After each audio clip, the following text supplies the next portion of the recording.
G'day guys and welcome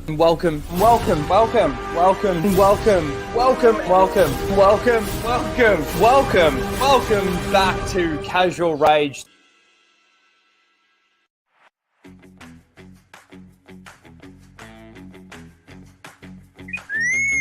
Prepare to start the show, R2. This is where the fun begins.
Hello, everyone, and welcome to Casual Rage, Casual Rage 169, where we casually rage out about the topics of the week. We've actually got a little bit to talk about because there was some stuff that I missed last week. But before I get into that, let me explain why I've had to do this stream earlier. So, obviously, over the last few weeks, there's been those Helldivers streams, which is obviously messed around a little bit with the times of the stream. I definitely need to find a good spot for the stream to hopefully maintain still doing those gaming streams as well. Obviously trying to fit more in with not a lot of time on my hands. But the reason why this is happening now, it's midnight for me right now. The reason why this is happening now is because tomorrow, yes, I'm still doing that gaming stream. But I don't want to do the stream before the gaming stream because it's too early and it's my day off. I want to have a little bit of a sleep in, you know what I mean? But doing it after was completely impossible tomorrow or later today, depending on where you are. Because I'm getting new internet set up and the technician, funnily enough, I had the appointment last Friday on my day off and we were, hell diving with Flash, Anna, and Nina. And while I was doing that, the guy showed up for the appointment and I didn't hear my phone ring. And apparently he was here for about half an hour and I completely missed him. So it was either do it now at this time or don't do it at all. And I don't want to not do it at all. We already missed one Casual Rage stream while the Bad Batch was happening. And I don't really like doing that because I like to, especially with like the breakdowns of the Bad Batch, not that there's been too much to break down, but the breakdowns and discussion of the Bad Batch, I'd like to try and keep it within the weeks that they're actually happening. So like I said, it was either I do it now or it doesn't happen. So we're doing it now. So welcome, everybody. I'm expecting there to be a fair few less people in the chat because of the time, and that's fine. Hopefully, we see you guys on the replay, and welcome if you are. Please smash the like button, subscribe if you're not subscribed, of course. Hit the bell for notifications, all that good stuff. Yeah, that's basically the explanation. Now, while we're on the topic of the time change and everything for Casual Rage, I know I put a poll in the chat. We did 2 polls. They basically went either way. Actually, I might not poll it because again, we've got 10 people watching right now. But how can we do this? I don't really know, actually. Because at this time, I mean, this probably would be a good time for me, but I don't think it's a good time for a lot of you guys out there. Let's go through the chat and say hello because there's a few people that mentioned basically what they're doing right now. So yes, midnight stream. Of course, Mr. Grant Gregory's here. How you doing, Mr. G? We've got Mike Hill in the chat. The great Mike Hill sends me all the shit. He'll be at work. Maybe catch you during lunch. Hopefully, we catch you during lunch. And of course, Nuisance Bird. Like I don't like to necessarily see that because you guys have been supporting and here constantly.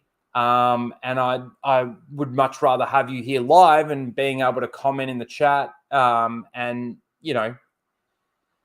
basically add to the conversation of whatever it is that we're talking about. We've got Corey in the chat. We've got Pro Jack fan. How you doing? Good to see you. When's the Plagueis discussion coming? Okay. So that was another thing on Star Wars Marvel Purist channel. I was supposed to be on there today, but with everything that's happening with the internet and everything, I'm not going to be able to make that. So I'm pretty sure I'll be doing that next week. In which case, if it is next week, there's a possibility that the gaming stream for me won't happen because I'm going to, obviously keep to my word. So, but I'm going to be on Star Wars Marvel Purist channel. If you're not subscribed here, let me grab the link because we are going to be talking about Plagueis. And we were actually discussing it, me and him, in regards to there's so much in that book that we probably won't be able to get through it in one stream. So we might have to do it over 2 weeks. Or at least over 2 streams. Let me just see if I can. Star Wars. It's all one word, isn't it? Marvel. Purist. Let's put all of that together. I put the spaces there, but I'm pretty sure it's all just one word. Why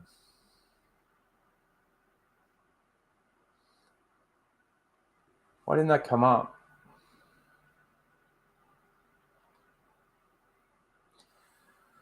Give me a second here, guys. Let me just find his channel.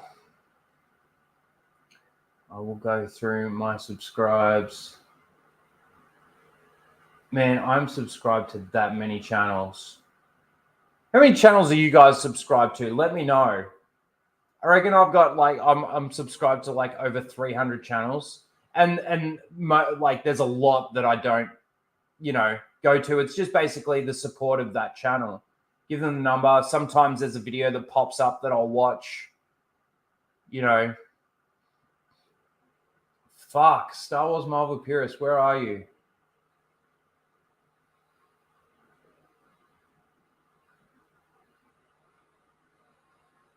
There you are. I found you. All right, let's put this link in the chat. Okay, so next week, I will be over there talking about the Plagueis novel. And I've actually got another idea for this stream, not to necessarily do every week, but I'm thinking of doing something along the lines of a Rhino's recommendations. And it will all just be EU books. And I might give a little snippet of a bit of a review of the book. Try not to give away too many spoilers as well in doing that because, if you haven't read the book and I'm sitting here recommending it to you, I don't want to give you too much to spoil a lot of it. But Rhino recommendations. Might even maybe do that as a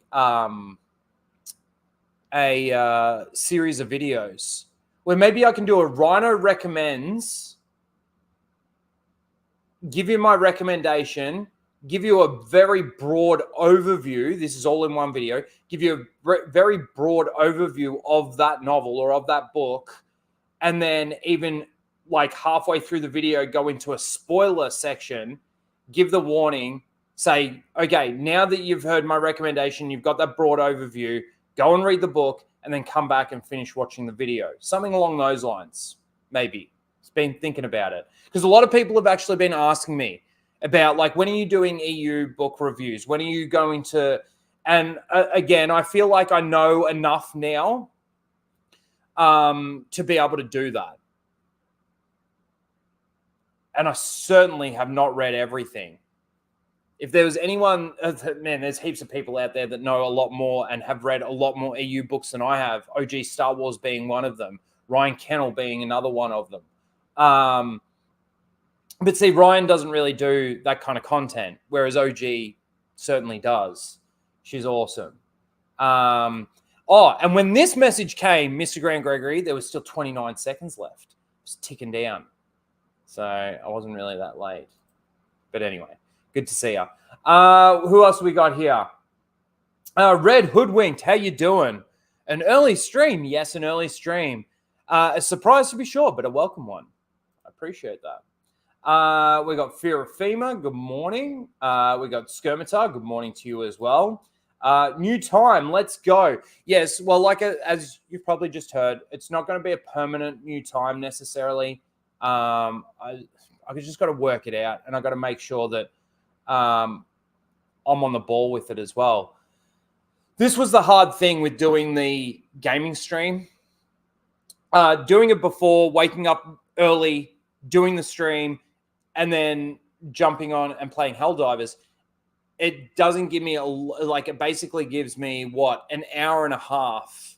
And this is since daylight savings to go. You know, the funny thing is if daylight savings was to go back again for the people in the States and here in Australia, and I started at 9 in the morning, we would have 3.5 hours before we started the gaming stream. Because daylight savings is the way it is now, it's an hour and a half. So that doesn't really work. And I'm not doing it any earlier than 9 a.m. For my time. So it was then doing it after the gaming stream. But again, that depends on how long we play for. And then if we play for like 3 hours or something like that, by the time I get to doing my stream, I'm not exhausted, but sitting here and trying to do a stream on my own, if I was doing streams with like other people, guests, stuff like that, it's like when I was doing Casual Rage and then like I'd go on the Jack Show or something like that. You know, I'm not hosting, makes it so much easier. I can just sort of relax. I pay attention to the chat, but I don't have to, you know, sort of acknowledge the chat so much, you know, bring it up, click on the chat and talk to them. That's up to the host to do all of that sort of thing. So yeah, it's just finding the time, man. God, I wish I had more time. I'll tell you what, I wish I could do this full time. It would be so much fun. Being able to like wake up in the morning, make a couple of videos, do a live stream every day or something like that. You know, or, you know, do a live stream every day, but, you know, you'd alternate. You'd do like a gaming stream. Then you might do another gaming stream, play a different game the next day. And then the next day you might do a podcast type thing like this. But then make videos all in between all of that. Would be awesome. Would be.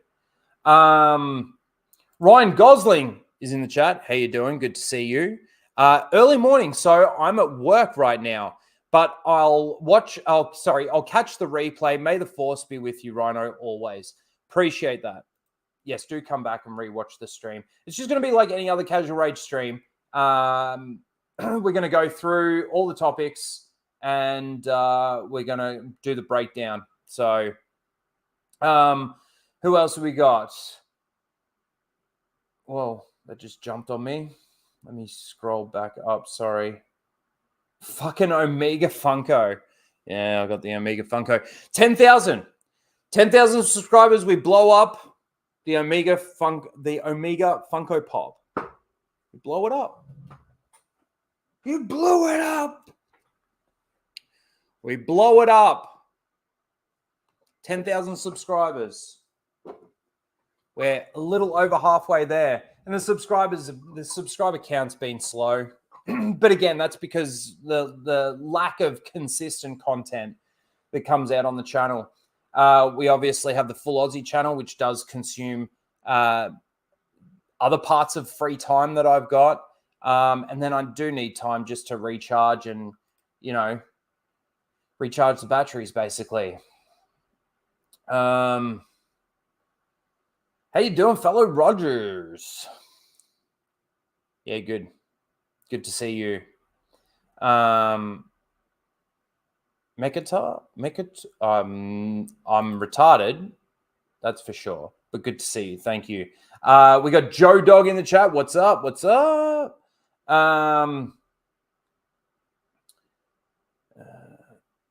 It's weird to be driving into work and listening to Rhino. Yes, it would be. Because, again, Casual Rage for 168 shows, 160, let's say, shows have all been at the same time, consistent each week.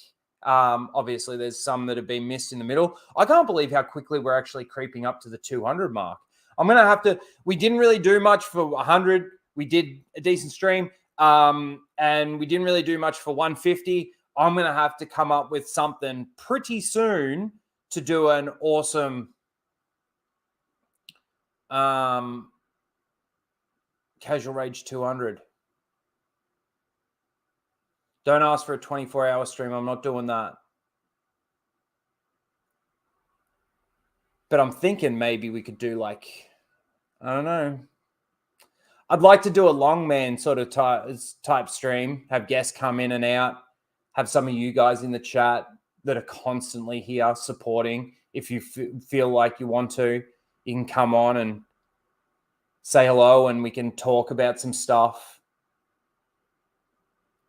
But I don't know, something like 10 hours, maybe? Start early, finish late. That'd be all right. Melissa Lord's here as well. Hello, Melissa. Good to see you. Mr. Grant Gregory for 21 months. That's a long time. Thank you, Mr. G. Says, OMG, Rhino hates the chat so much he changes the date of the stream.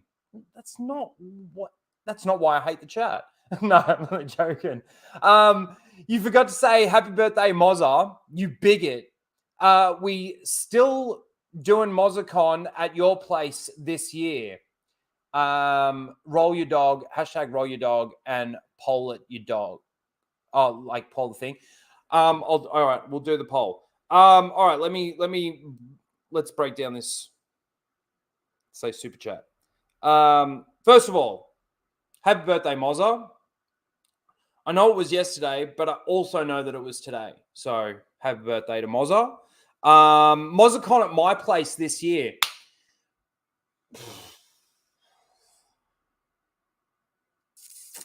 With this America trip that I'm planning on doing in October, it's going to be hard.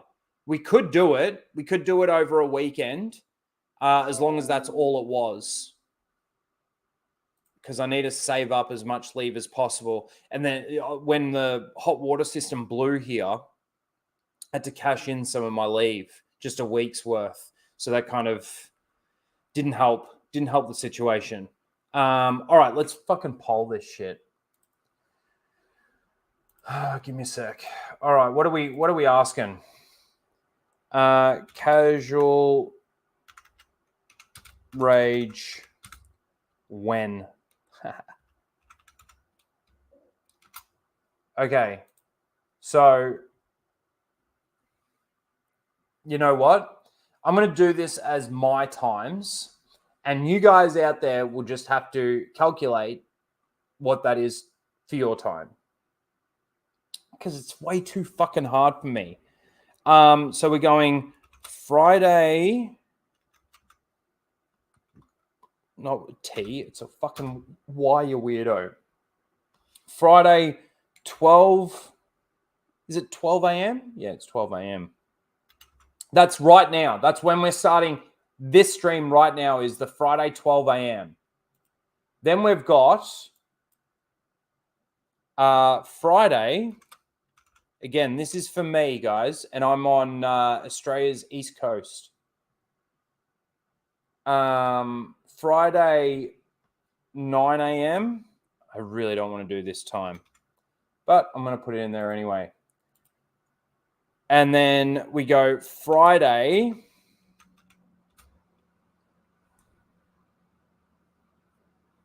10:30, 11:30, 12:30, 1:30. Let's say 2 p.m.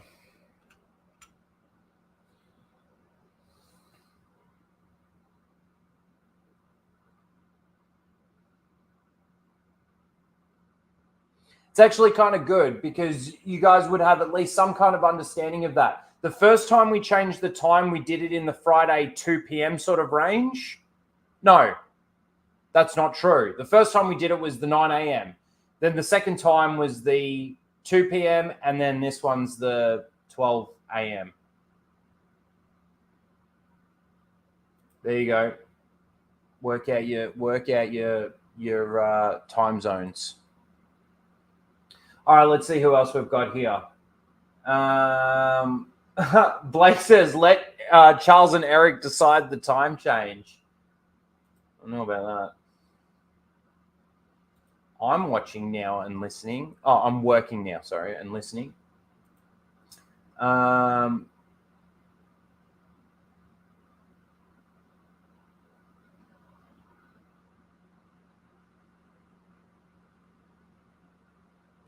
Take-Two just laid off 500 people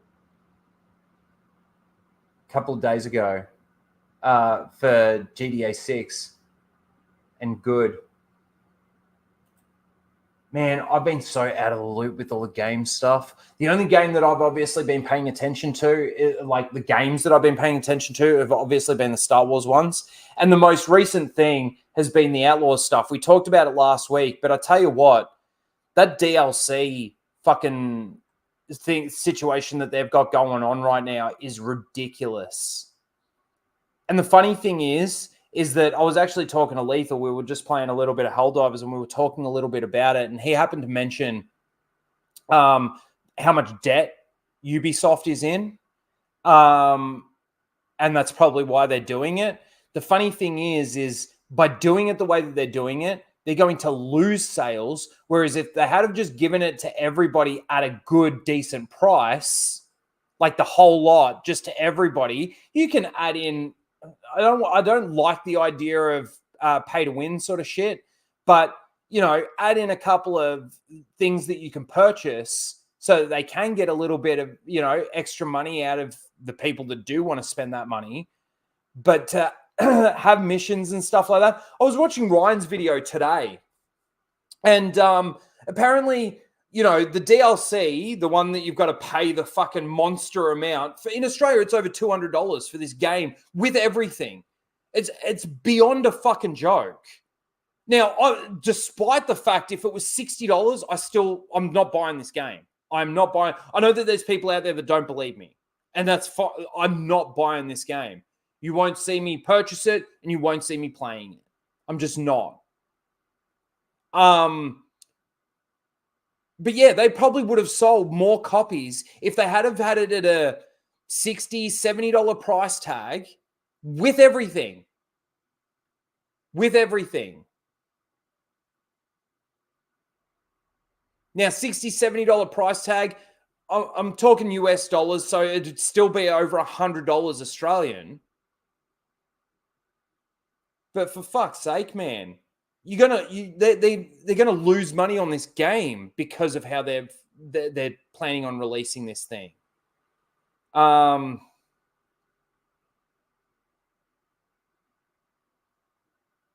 Let's see.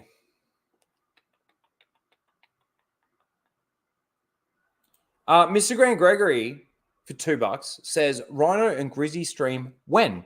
Well, it's funny that you say that because next Thursday, the day before my day off, is Anzac Day, I messaged Grizzy today and I was like, hey, man, I noticed that you do the streams with you, Mr. Grant Gregory, the ones that he has you on. The chill talk, whatever it is. And I just said to him, I'm free that day, so I'm going to be on next week.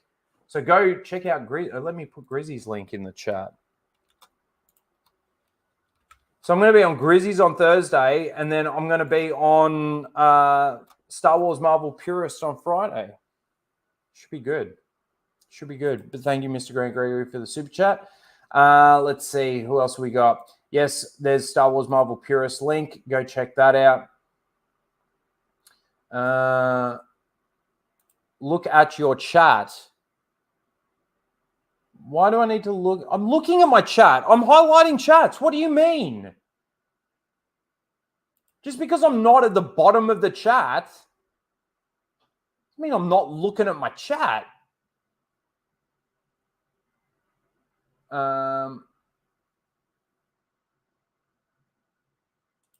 Get Tuscan Bob on for the recommend stream. Yeah, I'll get him on for the when I recommend the Obi-Wan Kenobi book. I'm sure he'll appreciate that for sure. For sure. Tell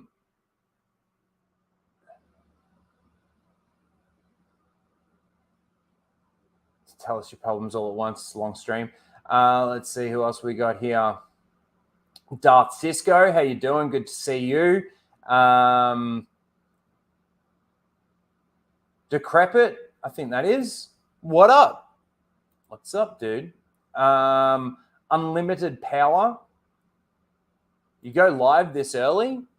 Not always. Well, this is the time that we normally start the full Aussie, but that's on a Saturday, so it's probably a little bit better. Boss Hog, I see you. You still talking about Star Wars? Yeah, I'm going to be talking about Star Wars for a long time, man. Star Wars Screen, good to see you. 2 hours, 200 hours for Casual Rage 200. I don't know. Casual Rage 200 needs to be live filming with guests. Who else have we got here? It's also tomorrow. Is that Moz's birthday? Everyone vote 9 a.m. No. Let's see. Let me just scroll down a little bit.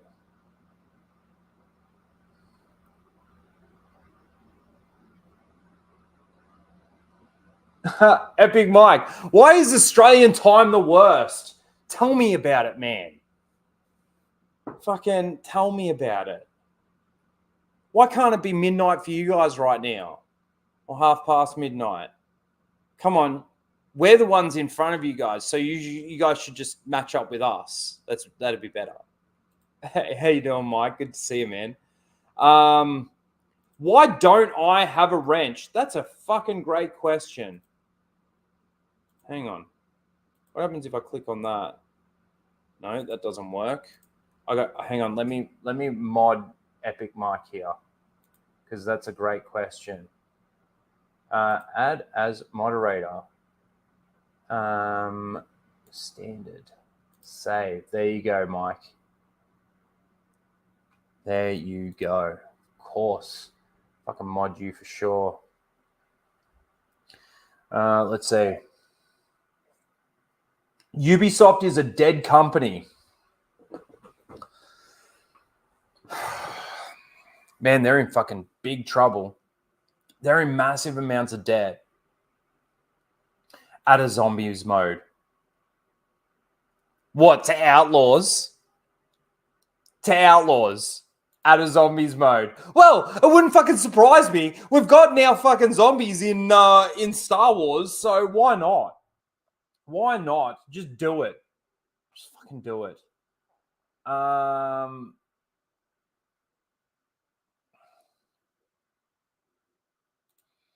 It's $189 here in New Zealand. That's ridiculous.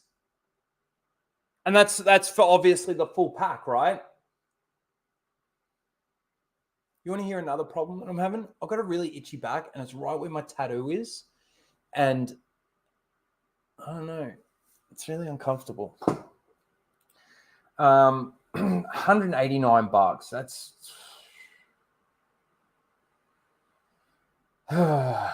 we only care about Star Wars games here.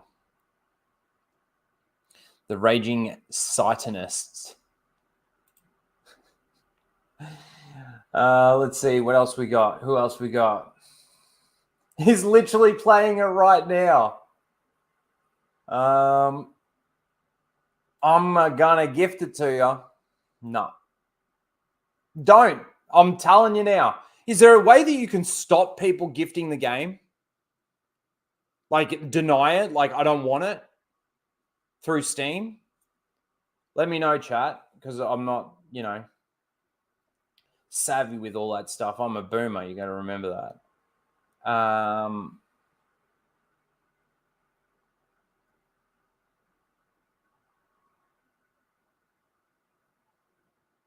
Let's see.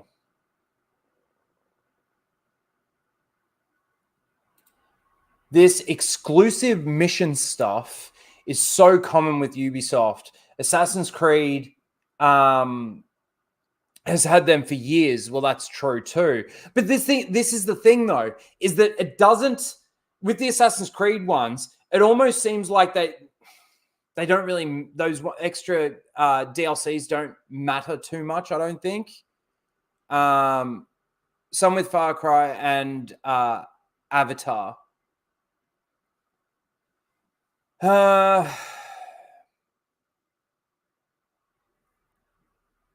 You were just paying to have it earlier. This is the thing, though, with this game, I don't think it is. You will not get it later unless you buy it. Oh, now what I was saying with Ryan's video. With Ryan's video, he was talking like that. He was mentioning how apparently Ubisoft came out and made a statement about it, and they said, "Oh, it's not the only Jabba mission. Like, there's a heap of Jabba missions and stuff like that. It's just this particular one that's under the DLC and that you got to pay for." Well, that's stupid, isn't it? Why have all these other Jabba missions where you got to go to Jabba's palace and do whatever, but they've got one specific mission under a DLC? I call bullshit. And you know what's really funny is that between now and the time that they release it, they'll be like, "Oh, we've got to quickly come up with another mission that at least sends you to Jabba's palace and you talk with Jabba and all of that sort of thing." Z, good to see you. Jed's microscopic peen. There you go. Love that picture. Finally seen one live. There you go. Finally seen one live.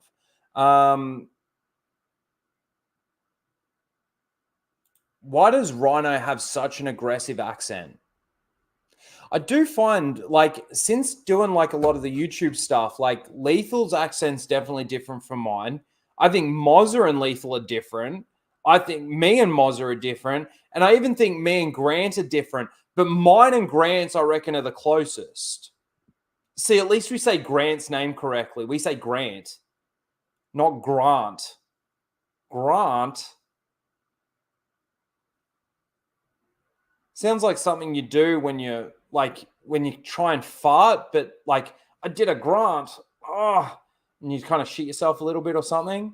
I'm not fucking taking shots at you, Grant. I'm talking about how they fucking sound when they say your name. Let's see. The full Aussies here. Is that Blabs? Why is this stream this time? I've already explained it. I'm not going through it again. And anybody that's writing in the chat from the full Aussie knows. Let's see. Who else have we got? Tris, how you doing, Tris? Have you had your coffee and Coke? I haven't had coffee.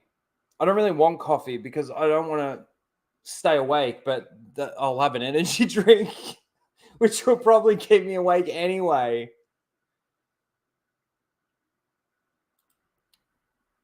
12 a.m., Rhino, are you okay? It's 12 a.m. right now for me. 12:30, midnight. That's why I put it in there. And this is the time that we start the full Aussie every second Saturday, midnight. That's why sometimes with the full Aussie streams, it gets to like, 2 hours in, 2.5 hours in, 3 hours in. You go, oh, half die. You reject a gift. If it's that game, I'm not paying for it. I don't want anybody to pay for it for me. I certainly don't want to give this game any form of money, support, anything. Whether or not I'm doing it or anybody else is doing it. So yes, I'm denying the game.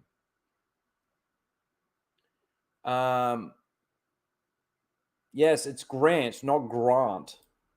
It's true. All right.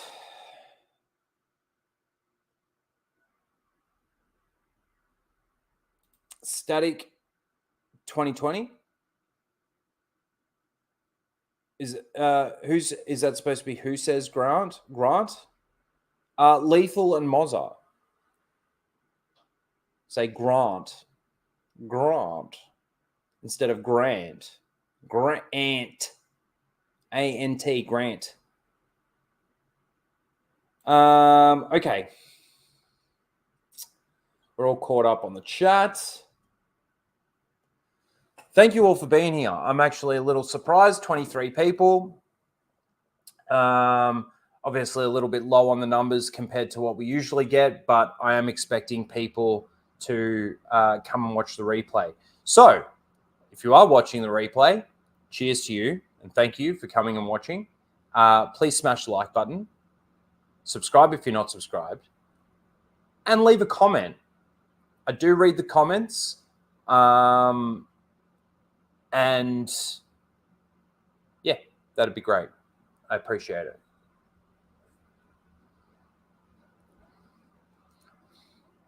23 people here, over 30 in the poll. Is that because you've used 29 of your alt accounts, Grant? Oh, look at the votes.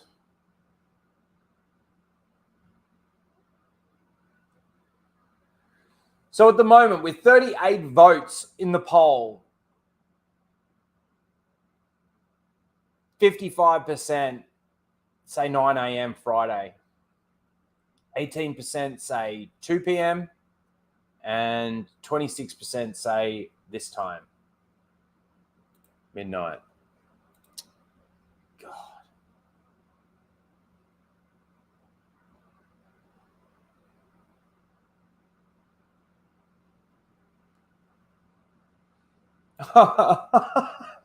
Unlimited power. I'm always on my ass so I can watch anytime. I have no life, Rhino. I believe you. All right, let's get into some of the shit that we've got to talk about. Hey? What is that? Hold on a second.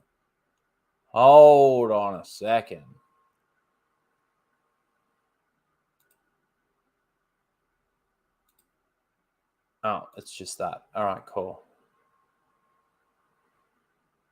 All right, well, the first thing that we're going to do, actually, and it's only because it has only just happened. This wasn't on the cards for tonight. We're going to do it anyway because it literally just released.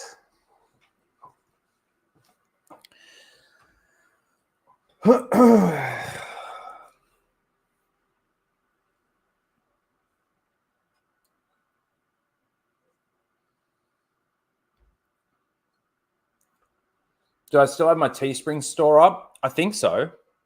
I mean, I haven't looked at it because nobody really goes there and buys anything. If you want, go. Oh, shit, where'd it go? Oh, it's all the way over there. Fuck yeah.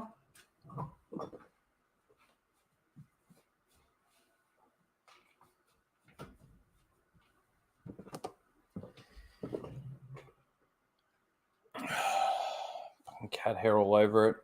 So, if you guys want, you can get the narratives fucked. Look how dirty that is. Narratives fucked. Merch and Teesprings. There is also the Do You Want to Fight with Charles choking me. There's a lot of people probably in the chat now that actually don't know what the fuck that is in reference to. And it's basically in reference to, I think it was on a full Aussie. I can't remember. I know the narratives fucked happened on a full Aussie. But Charles was here, and it was after the Ezra Miller. Do you want to fight? Do you want to fight thing? And choke slam that pregnant bitch. So I grabbed Charles, and even Steph, she's like, "Don't do that." It's like did an alinity. Anyway, we are going to watch a trailer.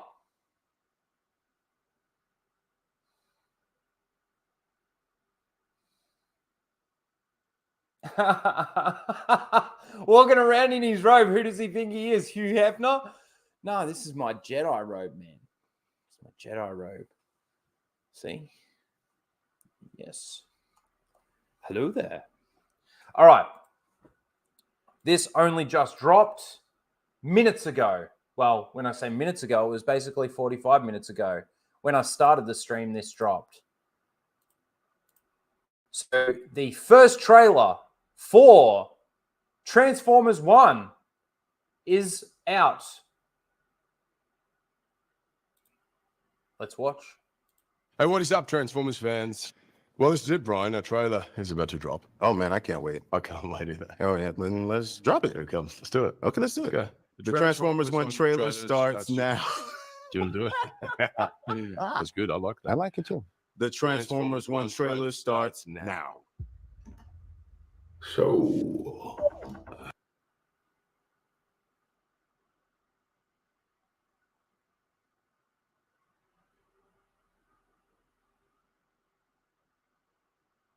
That was pretty gay. But they both look gay. They almost look like they're having bum sex right now while the trailer's going.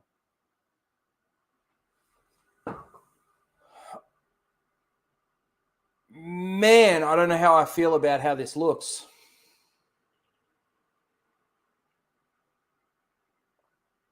Ha! You want to fight?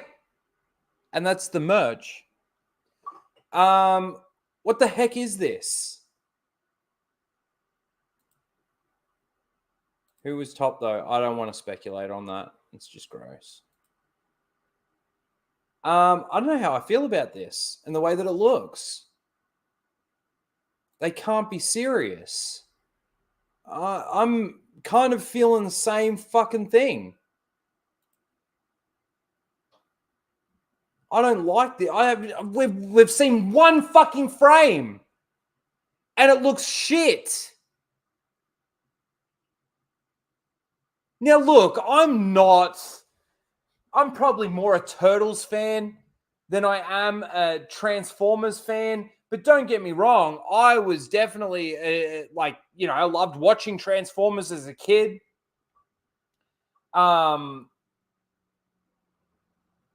But fuck, that looks bad.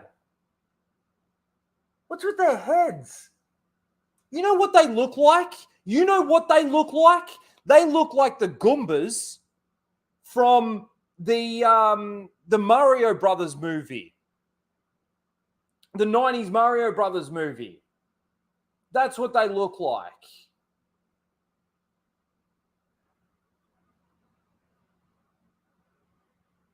Oh, man, this animation is trash. Melissa, you're not fucking wrong.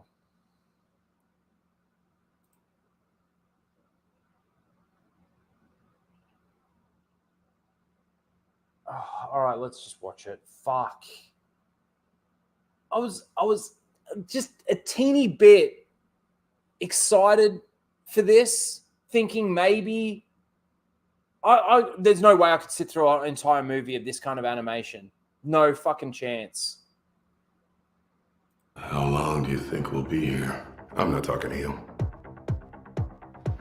You know what? We are so screwed. Thought you weren't talking to me. You two, come with me. Report to Waste Management. Hi there, I'm B127. I'm actually working on some nicknames. The one I'm floating right now is Badassatron, which is actually pronounced Badassatron. We're gonna call you B. I know we're just lowly worker bots who can't even transform. Don't you want to see what's out there? There's a reason no one goes to the surface. It's dangerous. Why'd you bring jetpacks? If we survive this, I'm gonna kill you. I accept those terms. They don't even sound like them either. It just sounds like Chris Hemsworth and the other dude.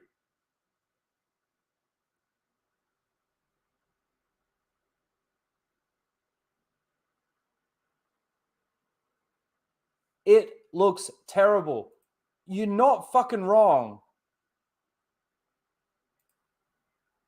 The voices are fucking trash.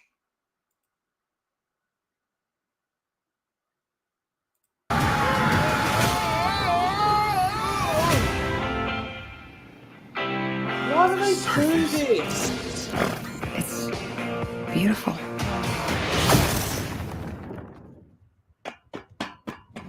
Oh, and Bumblebee runs away. You have proven yourself worthy.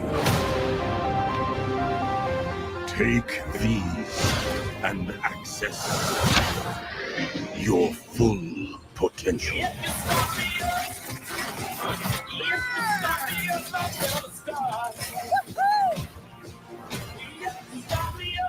It's time to show them we are more than meets the eye. Oh my god. You can transform now. On three. One.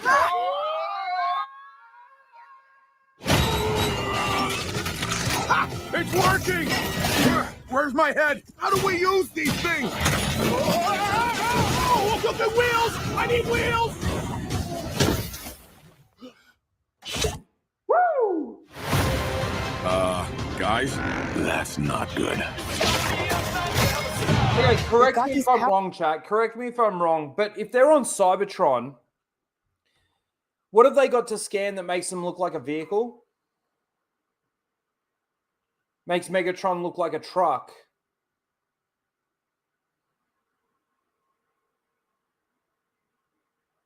Makes Bumblebee look like a car.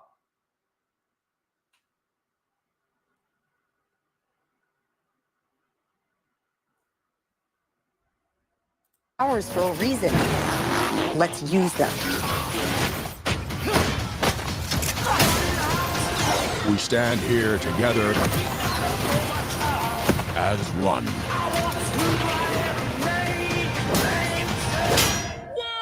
Whoa! I got a battle mask! It appeared with this guy. Knife hands? I have knife hands! I can see that.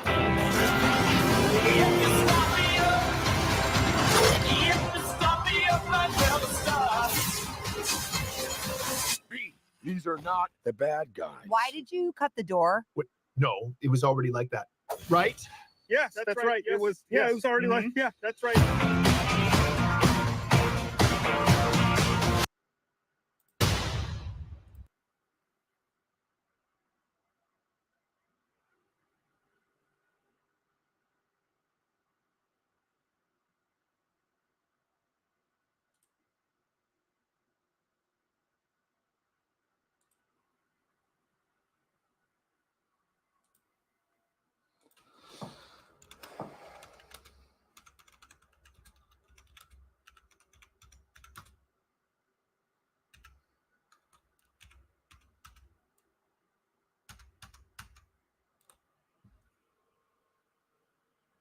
This looks and sounds shit. Let's caps this. What have you done?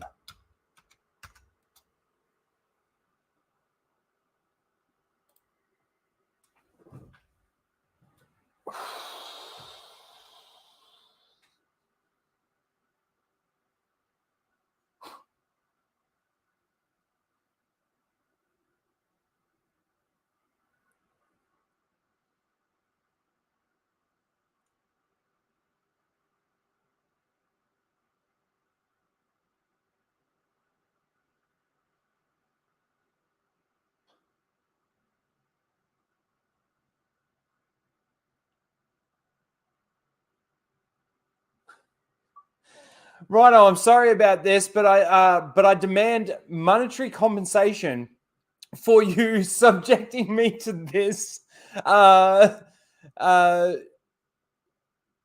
trauma. That's so funny. That's so funny. Send me a super chat. I'll send you the money back. That's horrible.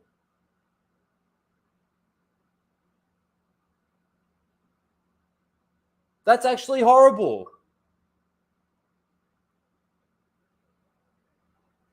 I need to check something really quickly. Oh, I hear it. Oh, no.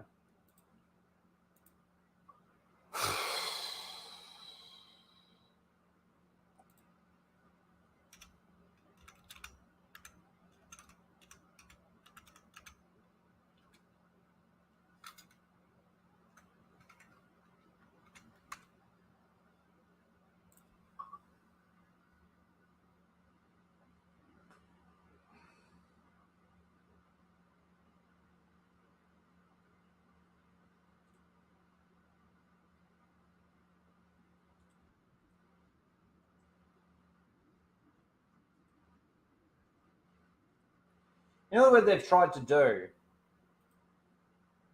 They've tried to make it, and they've done a really bad job of it, but they've tried to make it like the 90s cartoon. So this is what the 90s cartoon looked like, right? So you look at some of the characters, the faces, the way that they look like they're sort of in helmets. A bit more like that. The problem is like even Optimus Prime, for example. Let's get a shot of Optimus here. Can we get a front-on shot? Like,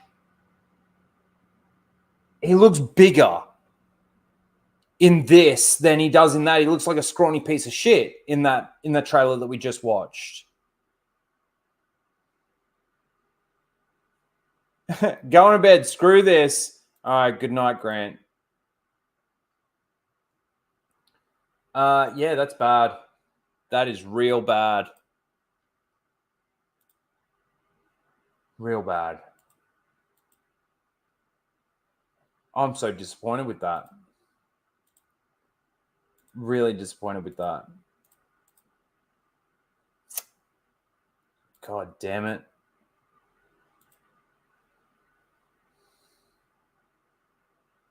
God damn it.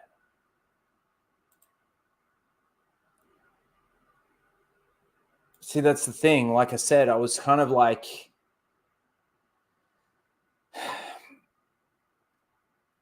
I was skeptical, especially with the way that they've the way that they've promoted these two and shown these two voice actors, Chris and I don't even know the other guy's name. Diversity, representation, and faggotry. That's what we need.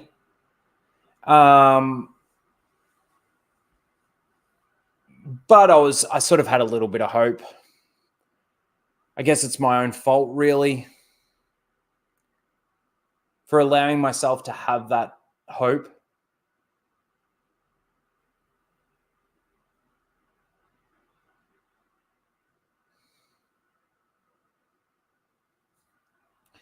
Oh, man, we should have watched that last. We should have watched that last.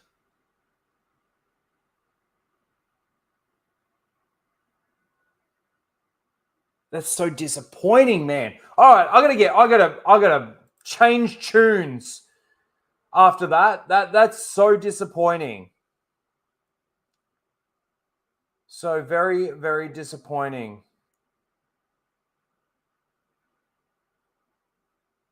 Yeah, that trailer just killed all enthusiasm.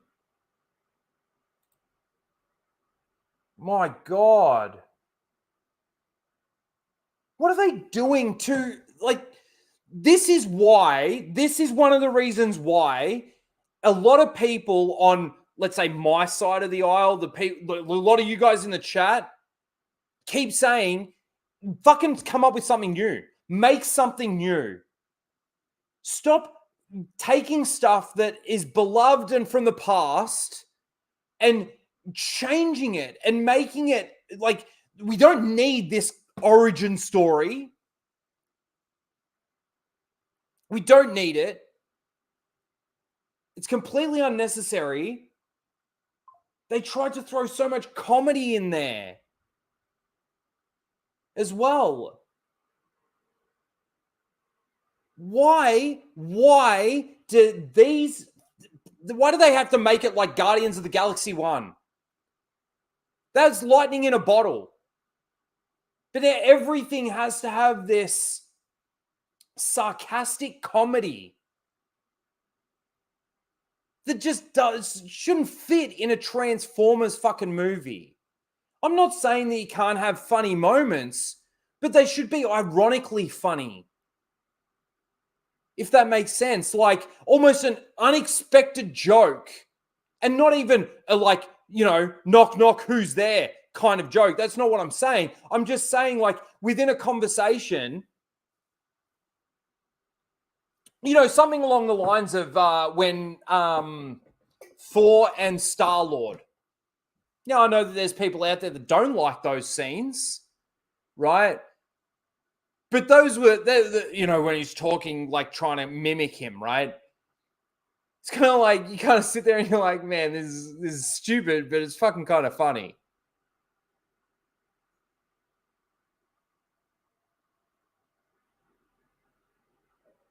Star-Lord doing the dance-off with Ronan. Completely unexpected. Fucking hilarious. Oh my God. Kid comedy. It's a bit, yeah. Now, then you get the people out there that argue, but it is for kids. Okay. Yeah. It's definitely kids. It's cartoon, animated, Transformers. But you can't say that you're not going to have adults out there that were fans of it, fans of the IP, fans of Transformers. It's the same thing. You could talk about anything. Teenage Mutant Ninja Turtles. Fuck, you could do a Captain America. It's Captain America. A Captain Planet.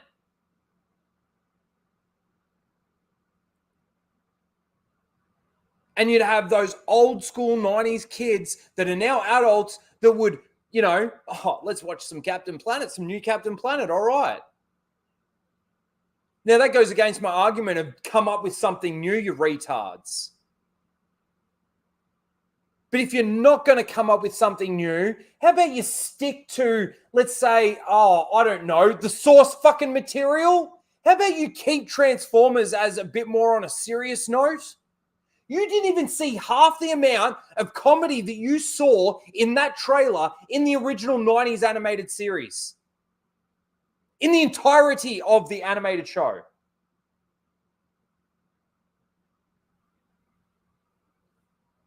If any. I don't remember coming home from school and going, Transformers is on. Can't wait to have a good old belly laugh.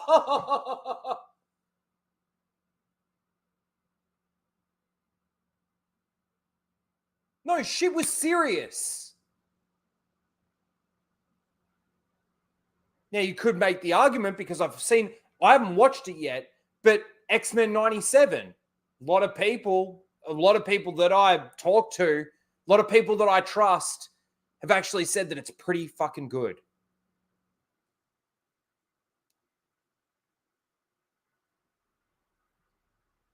So I'm going to give it a chance. But if they had have done what they did in this trailer to, let's say, something like X-Men, there's no way it would be being praised like it is. Man, that pissed me off. Pissed me off so much I need a fucking cigarette now. Gotta stop smoking. Gotta stop.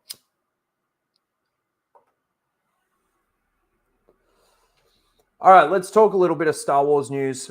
Get into the actual topics that I had. Now I'm fucking hot. Ah! Why do Hollywood have to be so fucking stupid?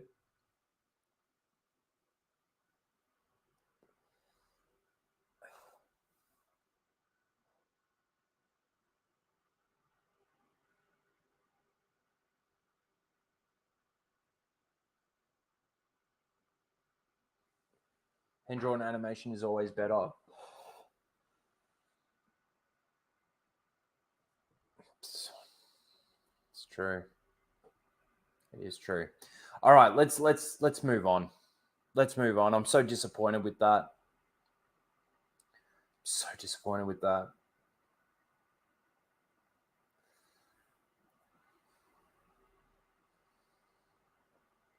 Let me just see where we are.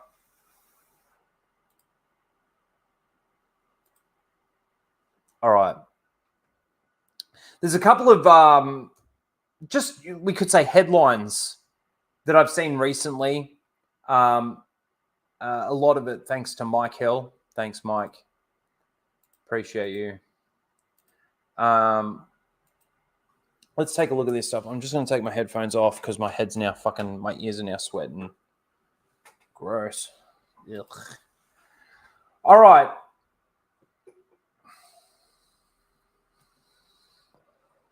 So, it's from Culture Crave.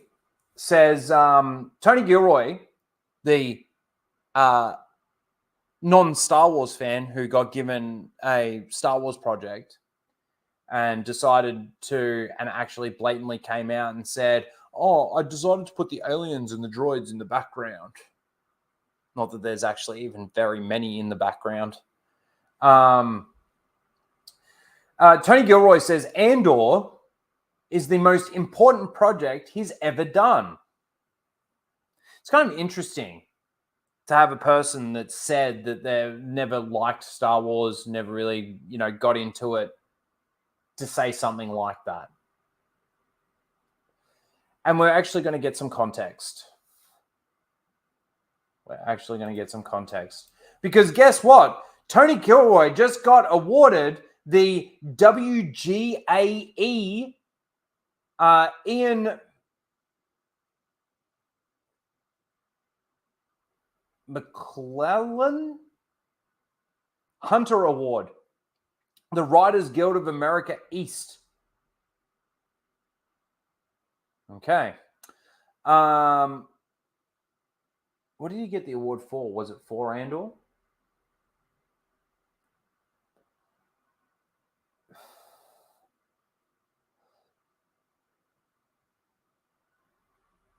It's just for his body of work. Okay. Let's take a listen. I can put my headphones back on. Should have just left them on. Here we go. I've been on Andor for 5 years now. We're finishing the second half. I've had a lot of fun over the years, but I don't know whether I've ever done anything as important as these 24 hours of storytelling that we're doing now. So I don't believe him.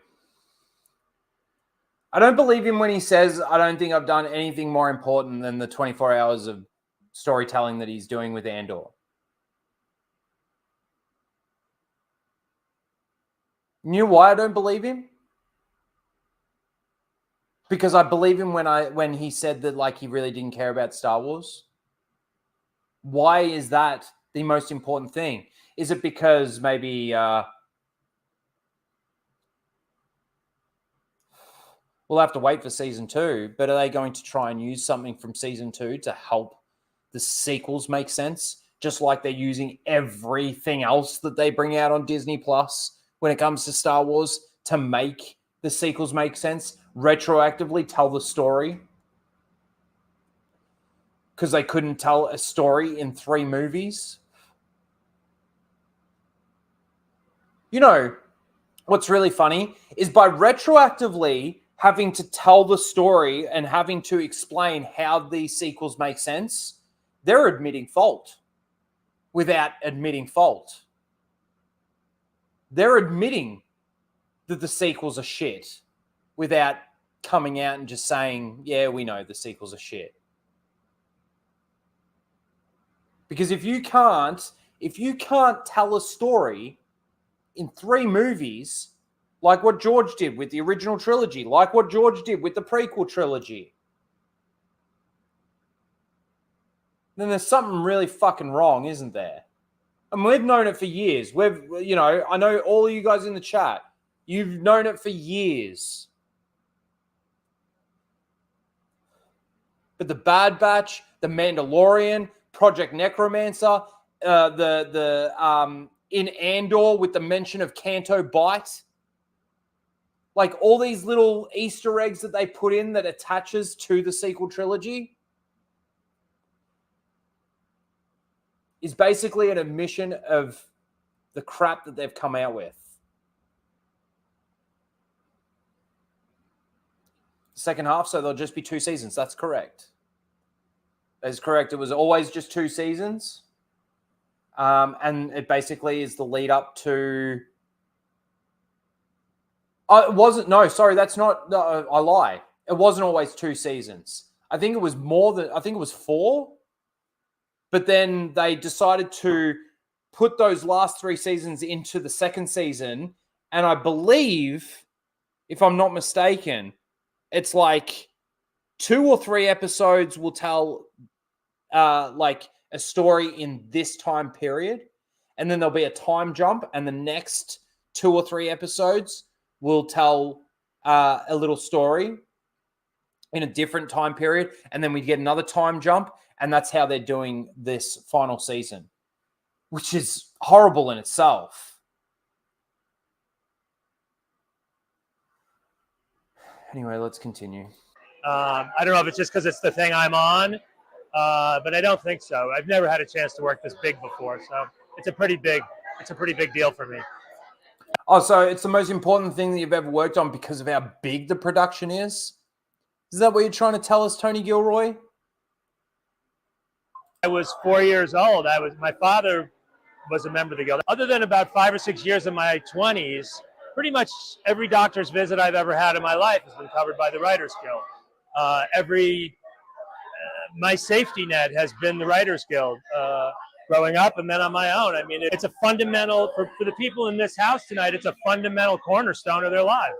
It really is. It's an organizing principle. It's a safety net and terribly important. That's beautiful. You can hear the fucking reporter in the background, person doing the interview. So there you go. Tony Gilroy reckons that this project that he's working on is the most important in his career because of how big the production is. Lucasfilm, Disney, I think it's about time you started fucking cleaning house and employing people that actually give a fuck about the thing that they're working on, the project that they're working on, the IP that they're working on. Whether it be Star Wars, whether it be Marvel, whether it be something from Pixar, any of those things. You guys out there at Lucasfilm are just destroying you're just destroying everything. And it makes me sad.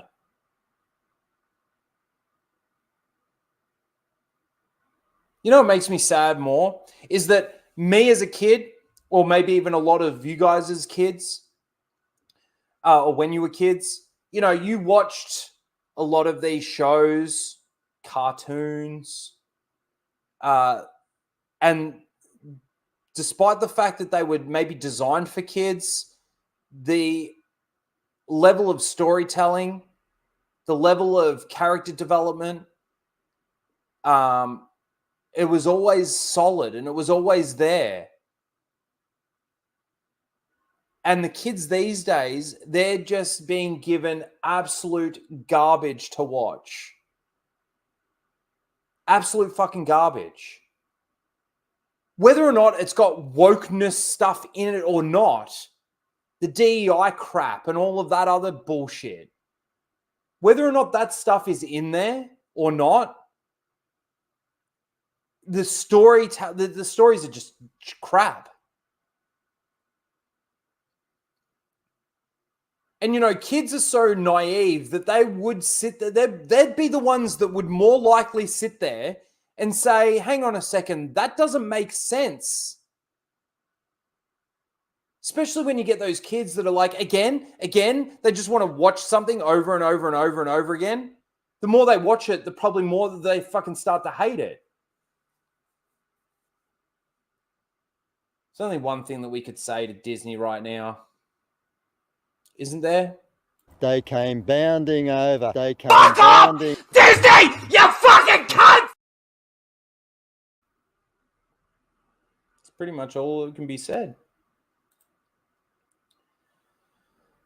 Oh, anyway, that's the Andor stuff.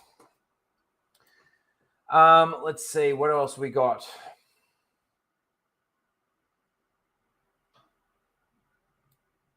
Oh, actually, let me touch on this because this is semi-related to Andor.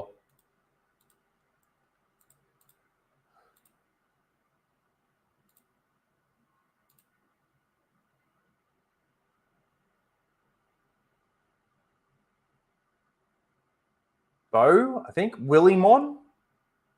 Willymon. What a name. Willymon. Sounds like a Pokemon. Who wrote the prison arc in Andor will co-write James Mangold's Dawn of the Jedi film. You know what's really funny is that we haven't really heard anything about the Dawn of the Jedi film. Is it actually still happening? Who knows? Who fucking knows? Because out of all the things that they announced at that Star Wars celebration, this, Rey's movie, and Dave Filoni's movie, that's not the Mandalorian and Grogu movie, then they come out and they announce the Mandalorian and Grogu movie. Man, who knows if we're ever fucking going to see this particular one. I definitely think we're going to see the Rey one. And I truly believe that we'll see the Dave Filoni one that's separate from the Mando and Grogu one. And we'll see the Mando and Grogu one as well. But this one, I don't know, man. I don't know. When you look at Star Wars right now, you look at the trailers that they've sort of come out with and the things that they've been doing, and the way that the audience has been reacting to it. You know, the Acolyte trailer got ratioed. I will say, obviously, the Tales of the Empire didn't get ratioed. And then you get the Outlaws trailer, and that gets ratioed. But I think that would have been more ratioed because of the whole price and the DLC stuff.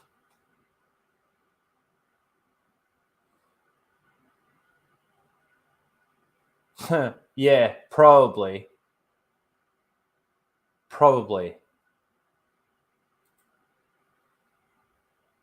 God, it makes me sad. The state that this is fucking.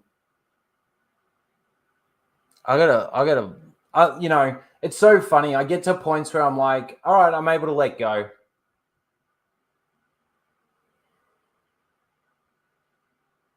I am glad that people are waking up, though, more and more to the crap that they're coming out with. Although some of those people, it would seem that they wake up and then 2 minutes later they fall back asleep. Star Wars theory. Anyway, there you go. So one of the writers who wrote the prison arc in Andor is co-writing the Dawn of the Jedi film. That's another thing too. I'm so sick of them ripping off stuff from the EU. So sick of it. Fucking does my head in, that shit. All right, let's move on to this. Daisy Ridley confirms there is a script for the new the way I read that. The new Jedi Order movie in which she'll be reading it soon. What are your hopes for this film?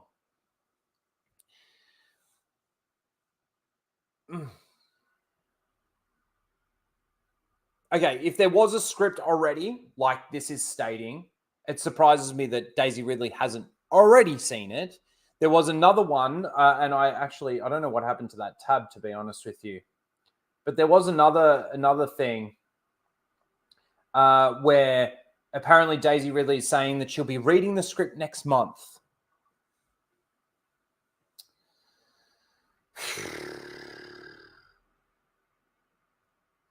But when it comes to that question, what are your hopes for the film? Well, let me say this. Based on the state that we're in right now, Star Wars isn't ever going to be saved as long as it stays under Disney. And as long as everything that they've done, everything that they've made, stays in place and stays as canon. So there's no turning back. So based on that fact, the first thing I hope is that it doesn't end up getting cancelled, which I don't think it's going to. But I want this movie to come out because, like, this movie will give you the best gauge from the box office, from the trending on Twitter and stuff like that, which it probably won't, or it will trend for all the wrong reasons. But that will give us a great gauge on where Star Wars is truly at. Because we haven't had a movie since The Rise of Skywalker. And it's because Disney and Lucasfilm are too afraid of what that's going to show you. What it's going to show them. We already know. You already know the state of Star Wars. And how bad it is. And based on those two ratios that we've had in as many months, that's telling you everything that you need to know.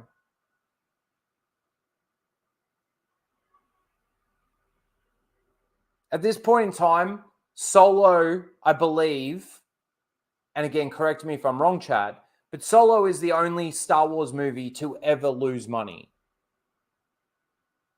I don't think Rise of Skywalker did. It did make over $1 billion, but it didn't make that much money when it comes to profit. Based on the budget, the reshoots, everything that they did to try and, slap a movie together.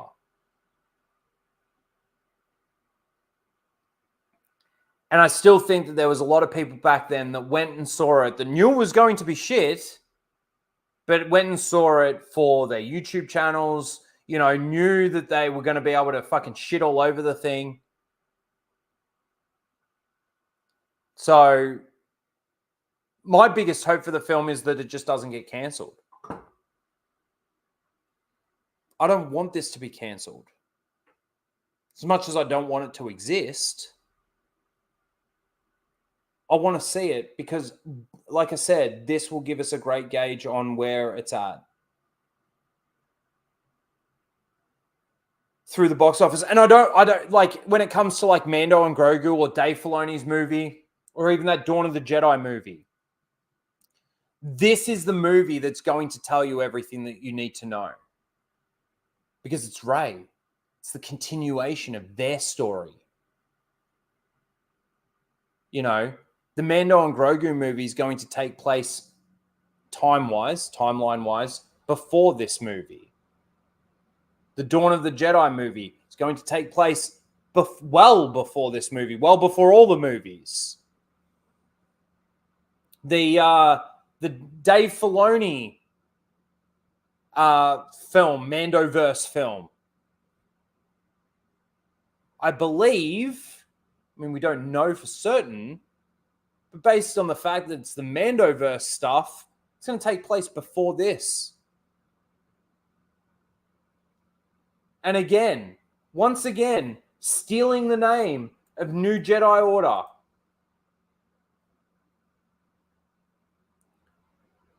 Fucking crazy, isn't it? But that's my biggest hope. I just don't want it to be cancelled. Let's see it.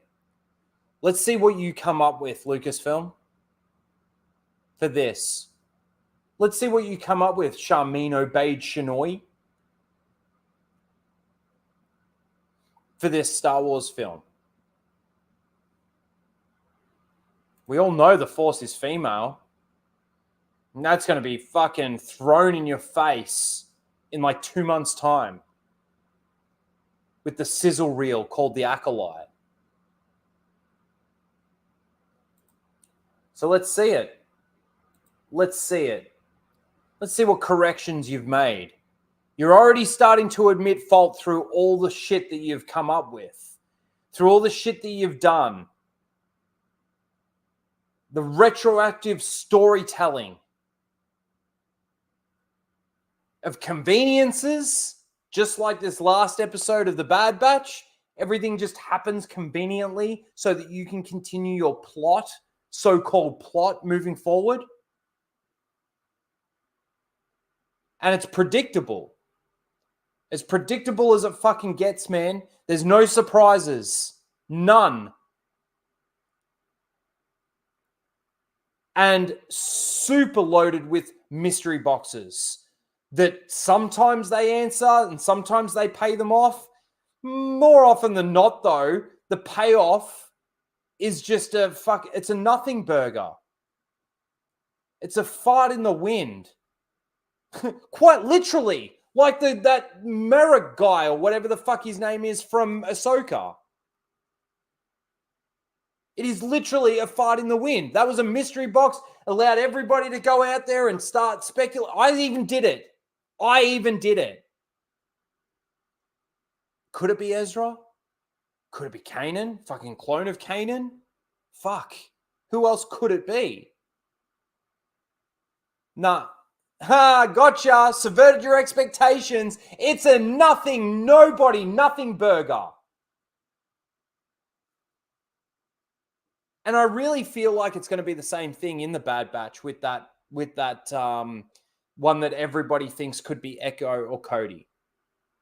That clone assassin. It's going to be a nothing burger. We've got 2 episodes left, and I'm wondering whether or not we're even going to see that character again. And you think about all the speculation of who is that? Who could that possibly be? It's all Star Wars is now.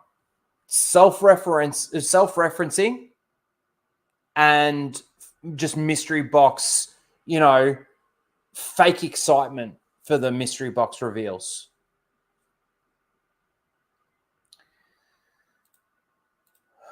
All right. Before we continue with some of the news stuff, I'm going to do my Rhino recommends right now. We're going to do it.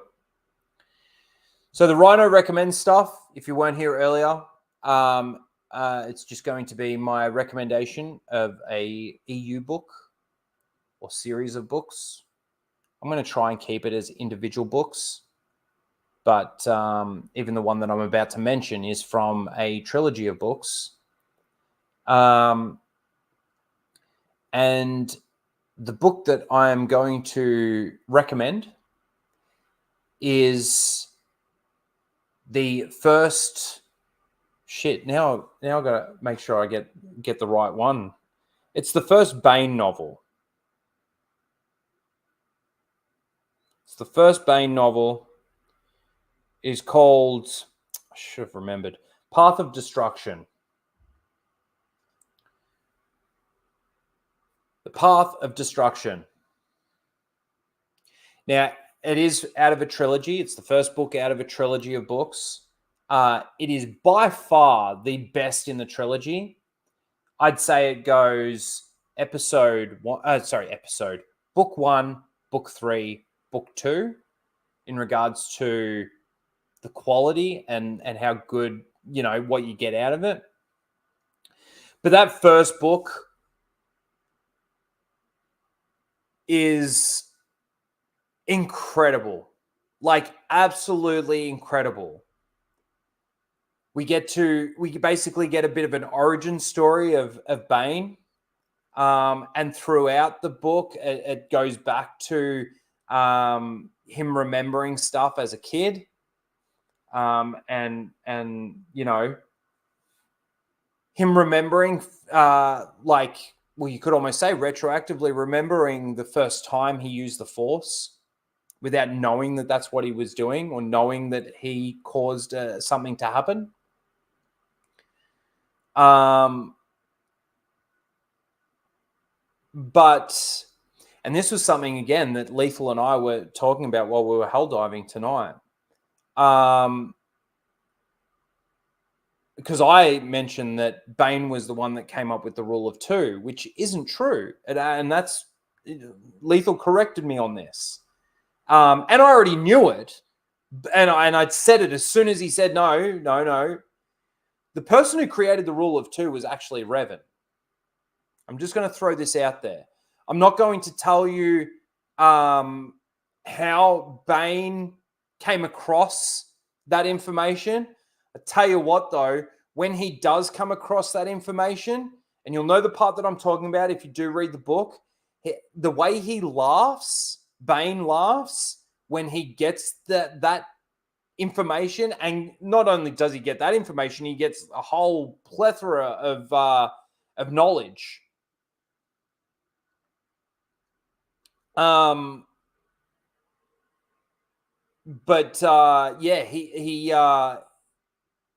He was the first one to put the rule of 2 into action, though.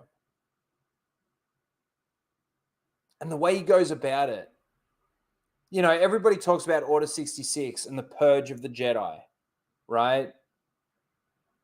And that is basically the end result of Bane carrying out what he did. But for him to do that, he has to purge the Sith.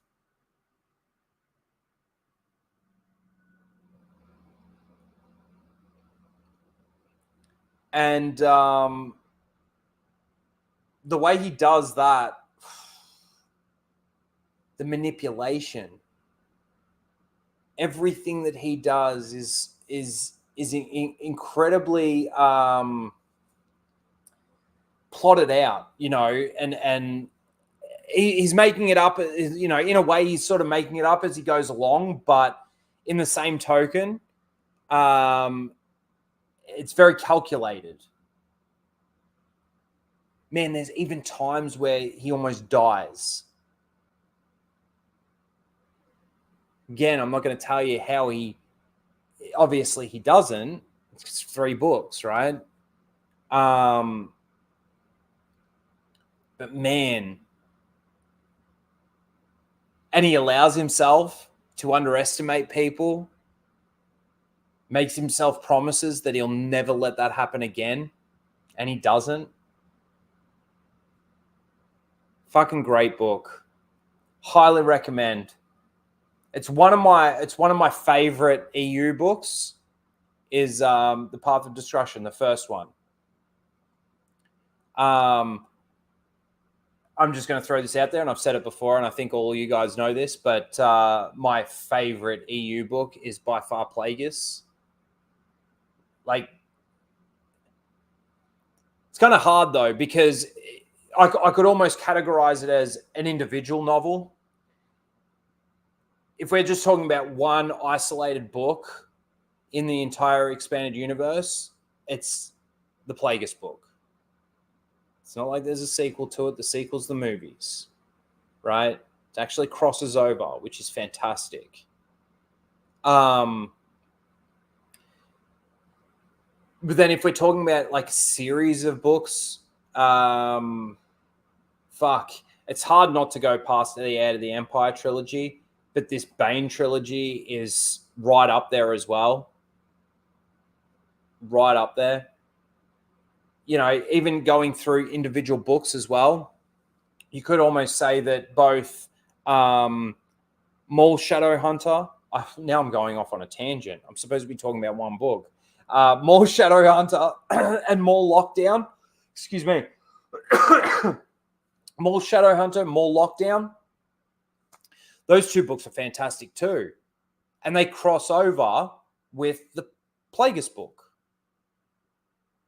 brilliantly.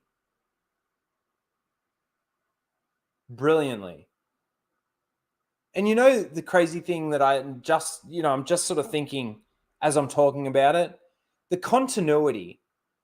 I mean, you got different writers writing these books. You know, it's crazy to think that like the Dawn of the Jedi series and like the Jedi Academy series and you know the New Jedi Order series, all those EU novels and everything, you know, some of them, I think it's again, correct me if I'm wrong, the New Jedi Order series has like 19 books or something. Could be getting that mixed up with the New Jedi Order. I mean, the Dawn of the Jedi. But either or, they've both got multiple books in each of those series. This is where I need OG Star Wars. She's such an encyclopedia of information. I see you, Jock Nerdy. I'm not ignoring you. I see you. You're awesome. Man, I'm loving seeing the pictures that like it's almost like I'm watching you growing up with your child. It's fucking incredible. Fucking incredible. So happy for you. You look so happy. She's great. But yeah. Anyway, back to it. Fucking Path of Destruction. Go and read that book. It will make you want to read the other two. They do, the second one does take a little bit of a dip. Still good. Don't get me wrong. It's still good, and I still get a lot of enjoyment out of that second book. But it's certainly not as good as the third book. So like I said, it goes book 1, book 3, book 2, in that order, from best to worst. But even the worst one in it is still a good book. But that is Rhino's Recommends. Rhino's Recommendations. Rhino Recommends. Something like that. Now, let's take a look at the poll. Oh, so we're up to 54 votes in the poll. And 9 a.m. is still winning. Fuck. You know what's really funny is you guys are going to decide, and I'm probably not even going to do that anyway. No, I don't know what I'm going to do.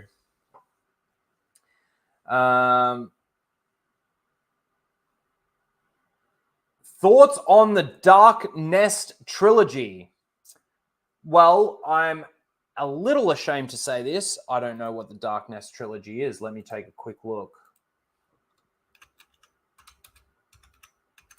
For those of you that are sort of new and haven't really heard me talk about this, the EU for me, again, I got pretty bad dyslexia, and I think you guys notice that when I do read some of your chats and things like that. My dyslexia is not, and it's embarrassing because it's not like I can't read. It's just I end up going slower because of it, and it was a real struggle. Anyway, so when it came to the EU, I knew about the EU. I'd never read an EU book until after The Last Jedi. I'm pretty sure the first book I ever actually read. And they are audiobooks. I must admit, I do love the audiobooks. The way that they're produced, the sound effects that get put in, the background noises, like if they're in a jungle or in like some sort of forest or something, there's always like, insect sounds and stuff like that. It's really, really good. And you can really immerse yourself in a audiobook. Almost close your eyes and just let your imagination do the rest while the book's being read to you. So that's obviously how I get the majority of my knowledge. But again, I never even read The Heir to the Empire. I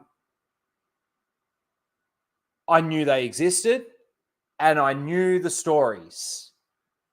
I knew the stories from talking to people about them, watching videos about them, all those sorts of things. And after The Last Jedi happened, I realized, because when Disney bought it, I'm like, yes, we're finally going to get essentially the EU on screen, and we get to actually see it finally. The continuation of the story, the grandchildren, all of that sort of thing. Like when I say the grandchildren, obviously Anakin's grandchildren, the children of Luke and Leia, all of that. And because we didn't get it, I then was forced into actually having to read it and actually get real Star Wars. I see you, Quentin, saying, oh gosh, I'm sorry. All right, let's take a look here. Hold on a second.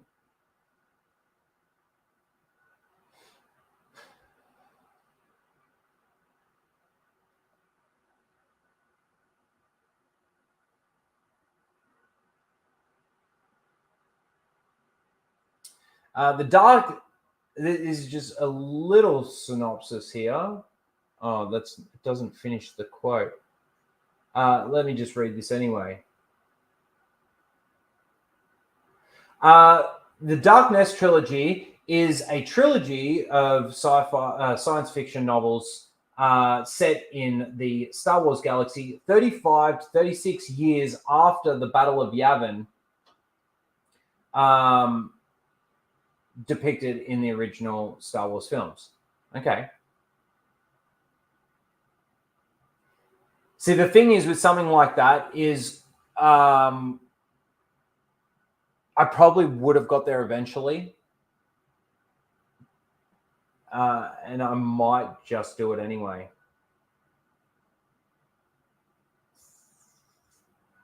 The hard thing too is trying to get these novels unabridged. I hate the abridged version of these books. Hate it.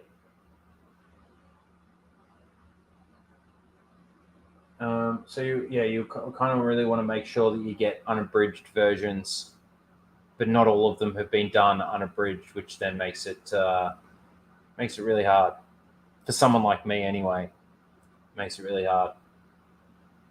But thank you for your recommendation, Quentin, and I will definitely get there. I will definitely read those books.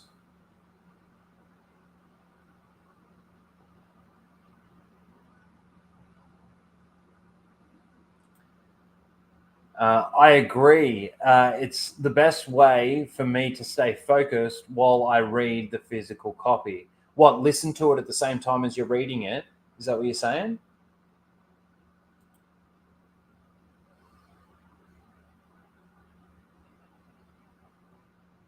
There you go. By the way, I'm 13 chapters into Darth Bane Book 2. And it's great. It is fucking great.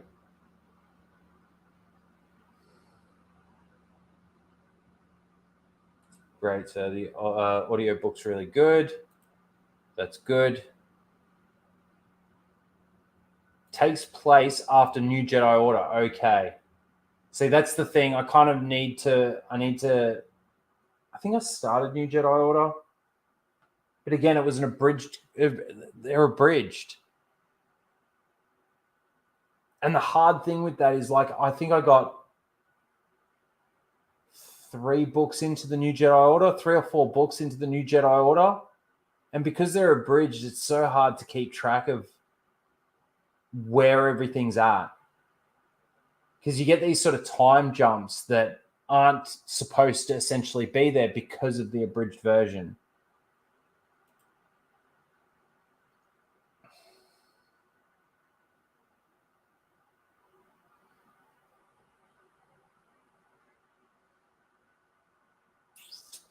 Anyway, I will get there, Quentin. I promise. I promise. Is my plan to read as many EU books as I possibly can. And it was all because of Disney.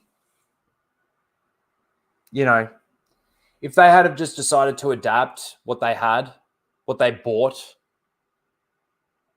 and be loyal and honorable to the source material, and just move forward with the story. I know that there's talk that George Lucas wasn't necessarily going to do his sequel trilogy the same as what the EU was. There's that whole thing about the Darth Maul stuff, and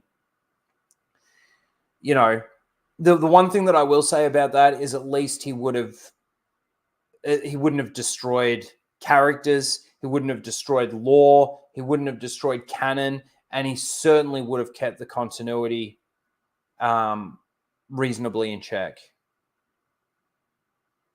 I believe that.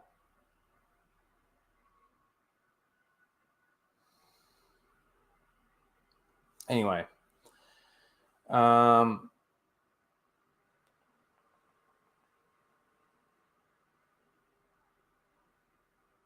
already talked about Andor. You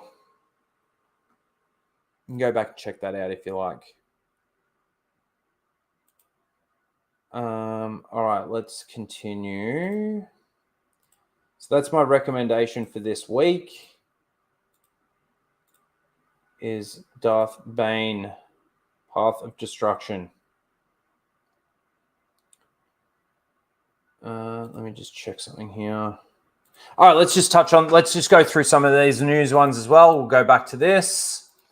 Okay, so the Mandalorian and Grogu movie will start filming this summer in LA and then in the UK after.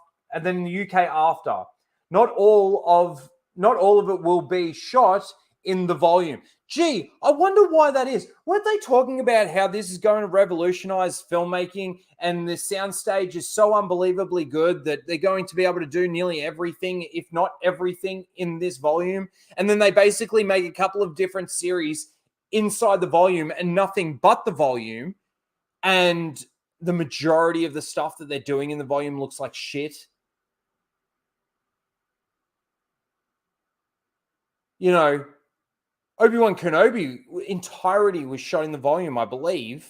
That's my understanding of it. Again, correct me if I'm wrong. But then you get, because of how you could say narrow the fucking volume is, you get situations like when Leia runs past Obi-Wan and he sort of grabs her and lets her go so that he can then be 100 meters behind her. He must have shorter legs than Leia as a kid.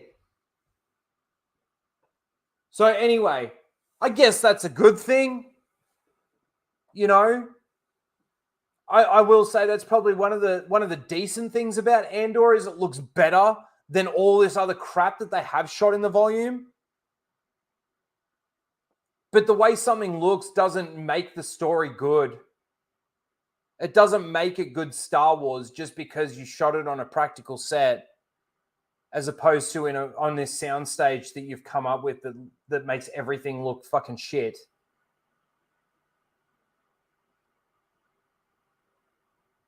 Yeah, to get those tax write-offs, exactly.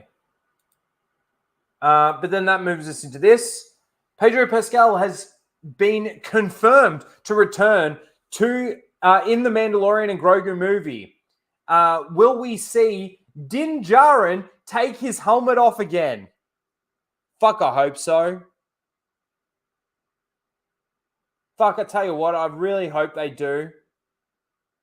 You know why I hope that they do? Because that means that him taking his helmet off and then, taking a bath and then being allowed to be a part of his cult of Mandalorians again is a nothing burger. Again, it's just another retcon of retroactively destroying the rewatchability, let's say, of those, because then what's the point? I mean, what's the point anyway? The one I will never forget is when Tusk and Bob, it's like the face scanning thing in that Imperial base when Din Djarin changes into the Stormtrooper stuff, and then Bill Burr's character just shoots the other guy, and then they have to escape. It's so stupid. It's so stupid. Anyway, the one thing that I love, I can't remember whether or not he put it in a video. I'm pretty sure he put it in a video. But, Mando is standing at the computer terminal and it scans his face. And because he's got his helmet on, it won't give him access. So all he does is take his helmet off, it scans his face and allows him to continue. And it will never leave me when Greg said, please have a face to continue, or just have a face to continue.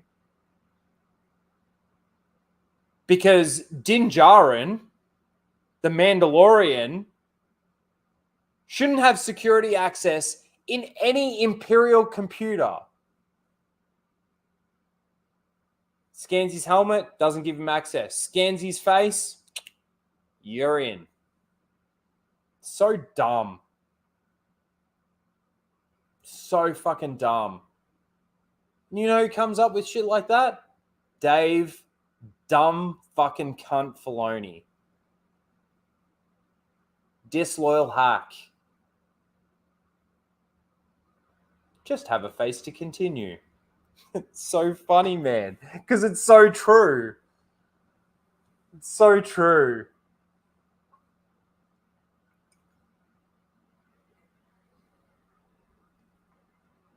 Trev, always coming in with the questions. Raging Rhino, will you review TCW, Rebels, Resistance, and Mando Season 1 and 2? Mando Season 1 and 2 is already on the channel. Are they in playlists? So let me just check that. Oh, let me stop sharing my screen. Are they in playlists?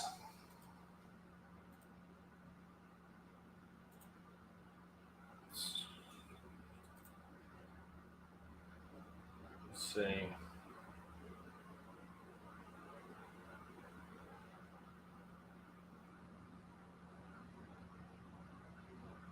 Mando reviews. I think that's Mando Season 1. 10 videos.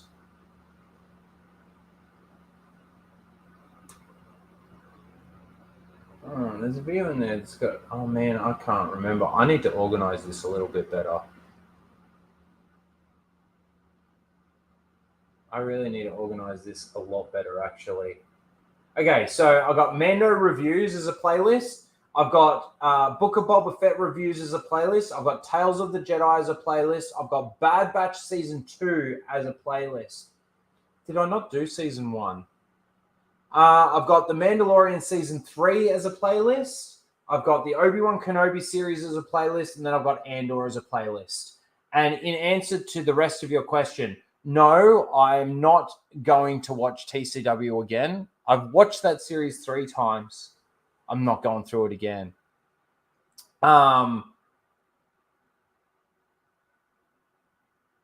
Rebels, no, I'm not watching that series again either. Resistance, there are casual rages. So you can go to the casual rage playlist and you may find some videos for Resistance, because I know we talked about that, because I was definitely watching that. It might even be reviews. Not like the way I do it. They might be a little bit different. But I'm sure that there's fucking videos.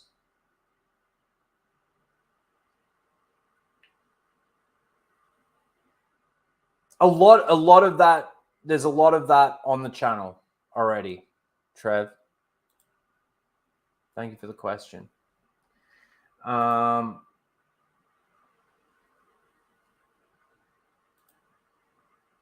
So, Mando, Pedro Pascal, why wouldn't he do the movie? You got to think they're going to, well, maybe not. He's just a voice actor now. It's so funny how they report this, though. Has been confirmed to return in The Mandalorian and Grogu. Like he ever went anywhere, really. His voice acting, I get it. SG1 reviews, question mark. Oh, man.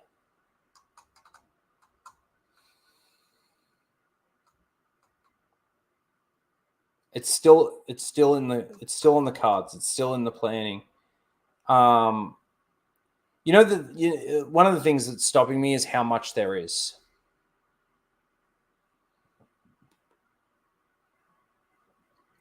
And I don't want to start it and then be really inconsistent with it. And I feel like if I was to do that right now, I'm going to be really inconsistent with it. It will happen. And it will happen soon. It's just, man, we got 2 episodes left of the Bad Batch. And then what? So next week, episode 14. And the week after that, episode 15. And then, is it May the 4th that they're doing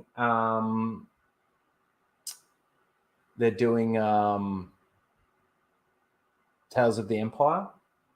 Because that's the same week as the final episode of Bad Batch. I just hope if they do it on the 4th, I hope they just keep it on that Saturday then. They keep the release dates on the Saturday. I don't like the Wednesday release date. It fucking messes everything up. And then what? After Tales of the Empire, isn't it June something? We get, hang on, I've got it here. I know. I will be able to tell us in just a second. Where is it? June 5th. That's a Friday. Thank you, God. Thank you so much. We get the Acolyte. So basically, when Bad Batch finishes, that same week we've got the release of Tales of the Empire, and then basically when Tales of the Empire finish, we're straight into the Acolyte. And hopefully, as long as Anna sticks to her word and actually watches it, hopefully she'll at least join us on a couple of Casual Rages. If not, we will try and get her on all of them so that we can do the breakdowns together. Like we did with, I think it was Ahsoka. Anna, that Star Wars girl.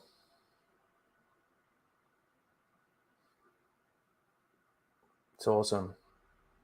She's become one of my closest friends. Anyway, that's the Mandalorian stuff. Oh, hang on. There's one more part to this, and that is, despite the fact that they're going to start filming this summer, in which case in Australia it's our winter, The Mandalorian and Grogu releases May 22nd, 2026. Jeez. Considering that they're starting filming like the middle of 2024, I mean, I'm no professional and I don't know, but does it really take what? And we're talking May of 2024. It's 2026. So what? We're pretty much talking 2 years. 2 years from the time that they start filming it to when they release it. You know what that tells me? They got no fucking confidence in it.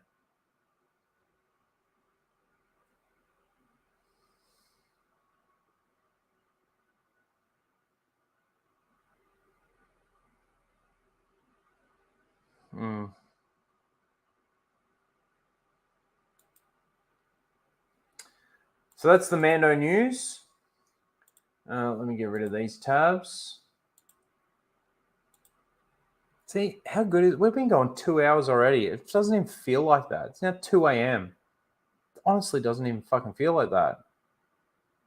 What comes out after Acolyte? Skeleton Crew?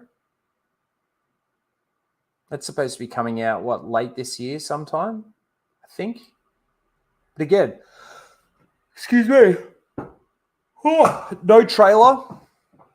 And no nothing. We don't hear anything about the Skeleton Crew. Is that the real sizzle reel? Maybe. I have to go, but I catch the rest on replay. Peace out, man. Thanks. All right. Let's touch on this really quickly. And then we'll do the Bad Batch breakdown.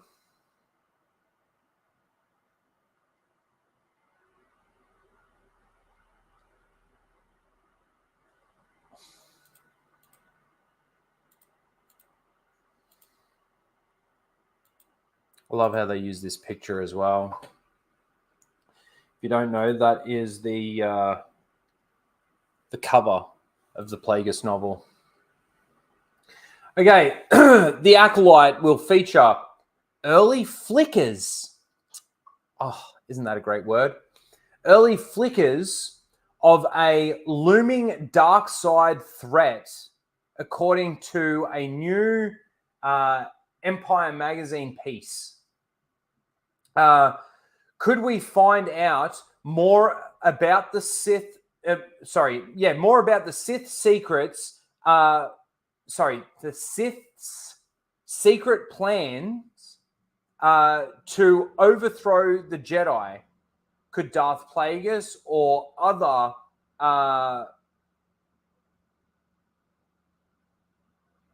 notable Sith lords appear?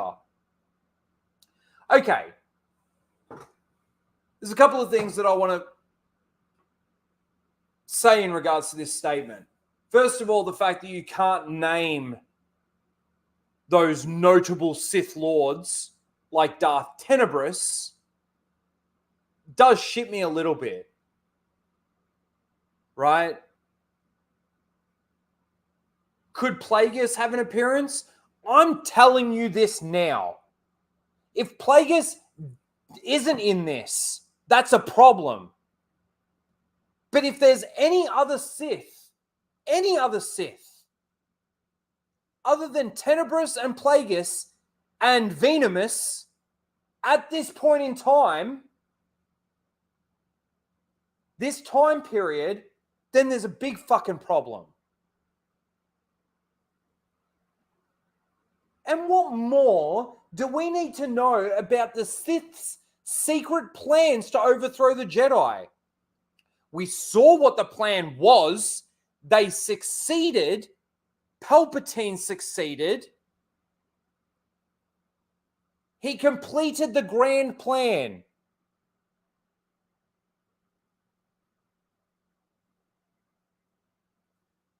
And all the planning stages of that is documented and written so well in the Plagueis book. This is what makes Plagueis such an amazing book.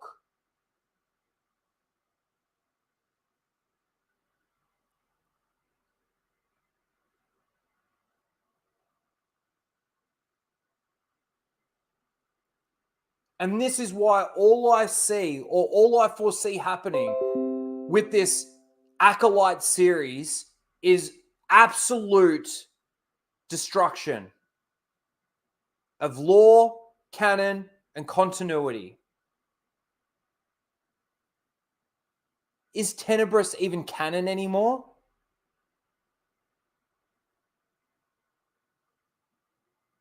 I don't know. Plagueis has to be, because he's mentioned in the movies. He's mentioned in the prequels, so he has to be. But then who was Plagueis' master? Is Plagueis' master going to be this fucking Sith person that they come up with in this new fucking Acolyte show?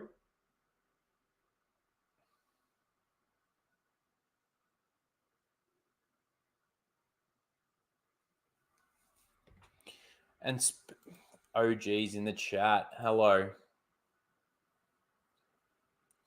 I didn't realize you were live. Yeah, I had to do it because I've got an appointment tomorrow afternoon. So it was either do it now or don't do Casual Rage at all this week. And I didn't want to not do that. So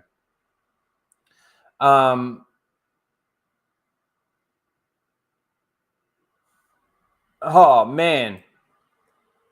They'll all be Sith and the rule of two will be ruined. They'll go all Plagueis lied. All Palpatine lied about what the Sith are.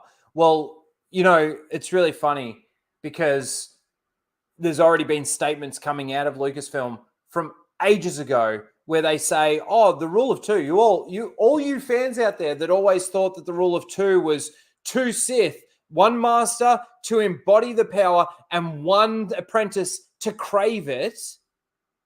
Explicitly explained.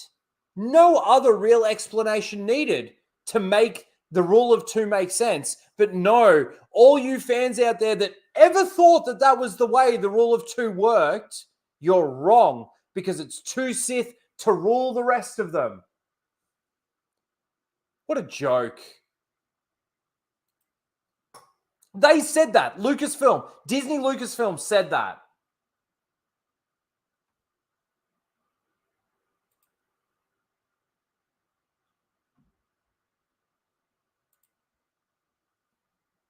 Sorry, Trev.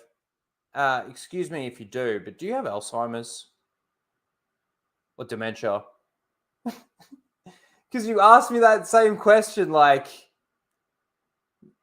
what's that? 5 minutes ago?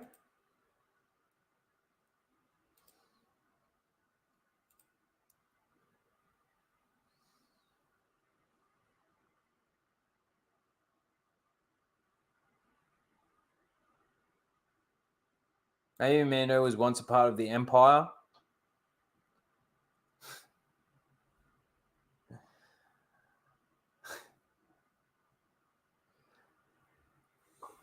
This is one thing I will not accept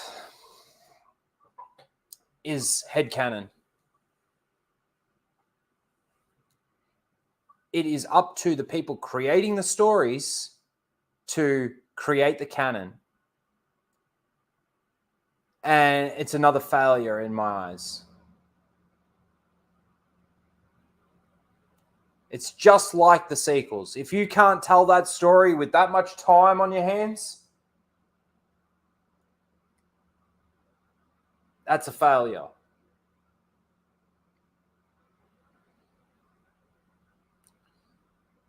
And based on the fact that we did get to see some of Din Djarin's backstory, and it was he was saved by Mandalorians when he was a kid, the only thing that I can think is, okay, so does that mean that before he was saved by the Mandalorians, he had his face scanned as a kid into the Imperial computer? I'm sorry. If you want to use headcanon to try and explain it away, go for it. Don't bring that shit here. I'm not having it anymore. These people out there and their fucking headcanon bullshit explanations. You've got this person over here saying, "Oh, but it could be like this." And then you've got this person over here that's saying, "Oh, but no, it could be like this," which contradicts what that person said. And then you've got this person over here that said, no, hang on a second. It could be like this, which contradicts that guy over there and that guy over there, and contradicts probably their own show, what they have told us in the show. Nah, if the creators of the story can't tell the story, stop telling the fucking story.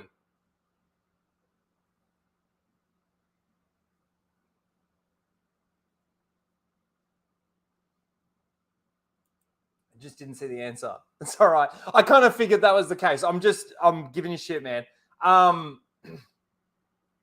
And also, too, with what I'm saying there, I'm not taking specific shots at you there, Trev, but like I am honestly just sick of people trying to come up with explanations for shit that should be either explicitly explained through what we're watching.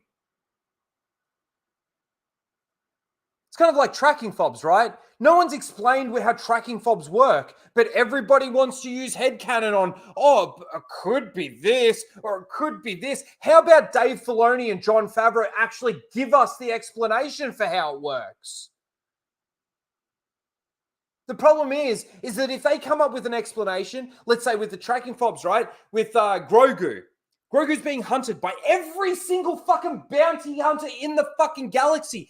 Based on what we saw, everyone's tracking fobs just started going on. Every fucking one of them, right?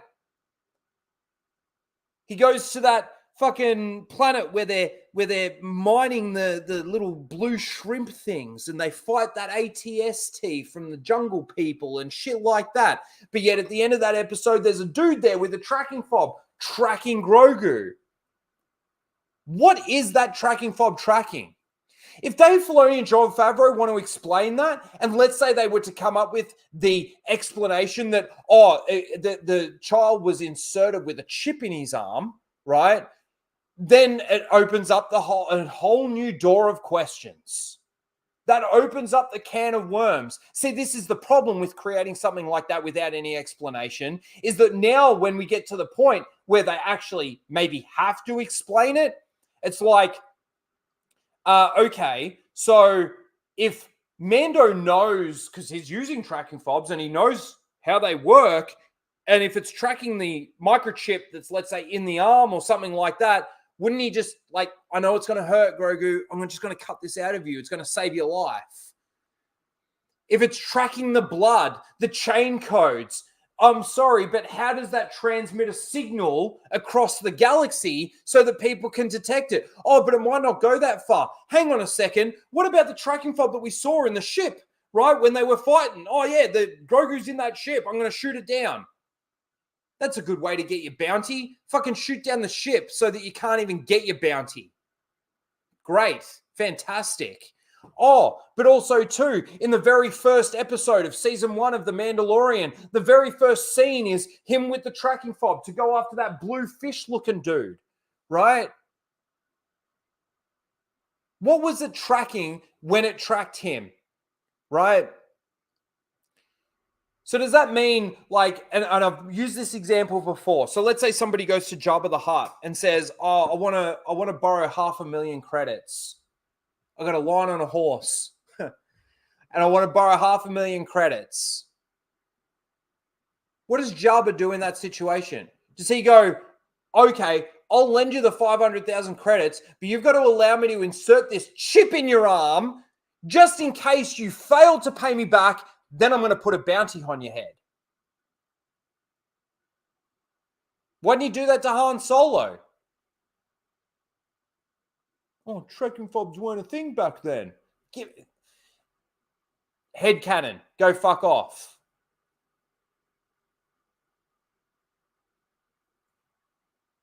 It was just an idea I came up with. Okay.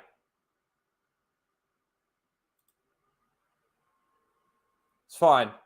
I still look at that situation with the scanning of the face and go, based on my understanding of the character of Mando, the character of Din Djarin, he's never had his face scanned into an Imperial computer. And we've certainly never seen it to give us, for that to be the payoff.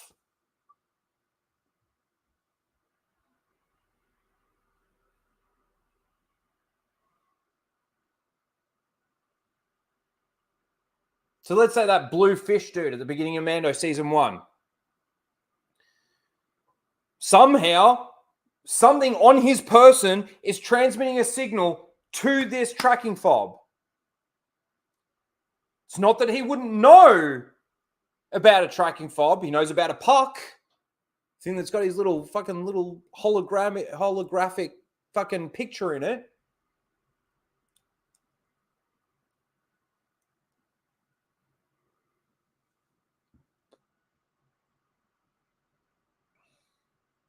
So if let's say the bounty was for Jabba on that bounty, and let's say Jabba did say, oh, you've got to insert this thing into your body just in case I want to put a bounty on your head. Who's going to fucking say yes to that? First of all, but let's say he does say yes. And he knows now that he's going to have a bounty on his head because he hasn't been back to pay Jabba back by the time he said that he was going to. Wouldn't you just gouge that thing out? Oh, let's use headcanon to explain that away. Okay, if you gouge that out without surgically removing it with a specific thing that sort of scans it, magnetically gets it out or something like that, it blows up. It'll kill you. It'll ooze out a poison. Okay, but who in their right mind would ever allow somebody to do that to them just in case they wanted to put a bounty on their head? Pretty fucking silly, isn't it? Chain codes. We don't know what they are. We don't know how they work.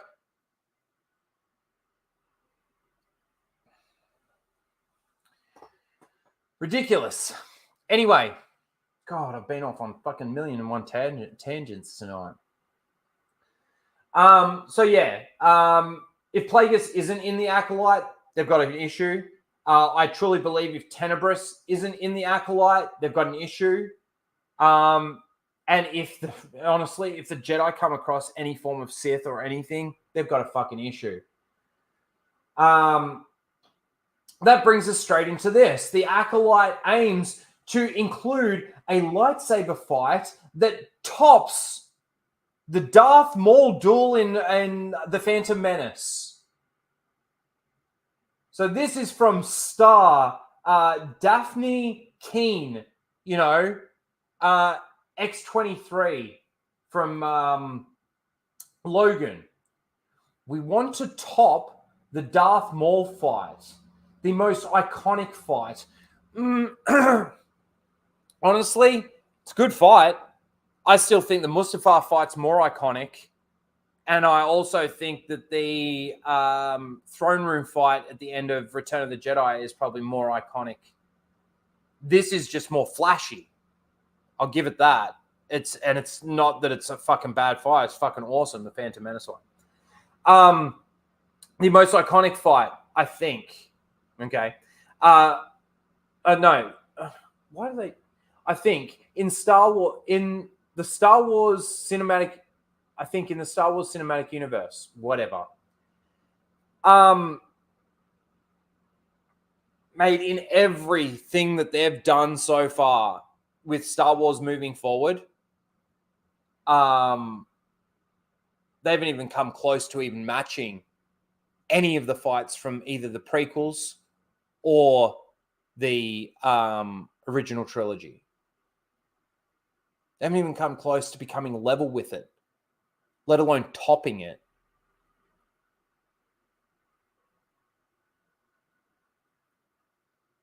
And you know what's really funny? In this fight, there's not a lot of actual force use. I don't even think that they're going to get even close to and I know this was highly criticized, but I don't even think they're going to get anywhere close to Dooku versus Yoda from Attack of the Clones, or even Dooku versus Obi-Wan and Anakin.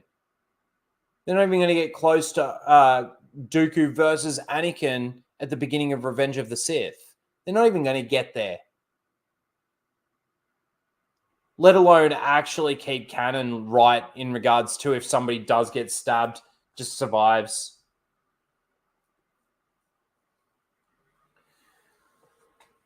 It makes me think of the Kingsman, the second one, the Golden Circle. When they put that thing over the eyes so that they can, bring the person back to life, give them their memories back.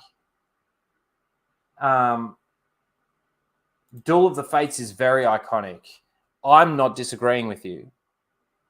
I'm not disagreeing with you at all.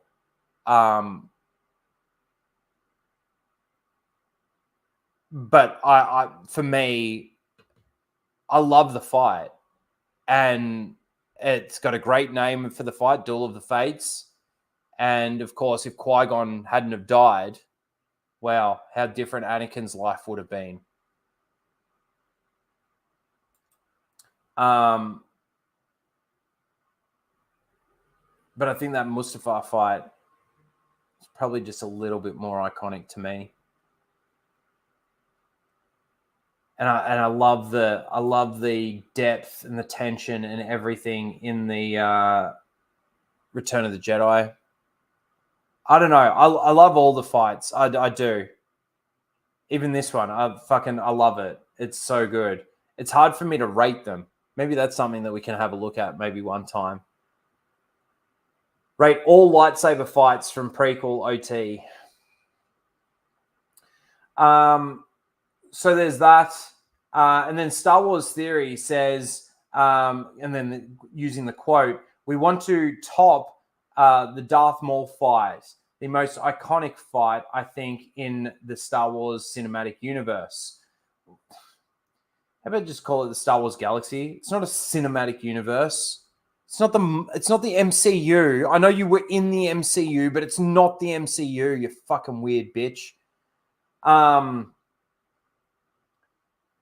then he goes on to say, I showed Nick Gillard that comment to be so bold to even think it could be matched, let alone topped by anyone other than Nick directing.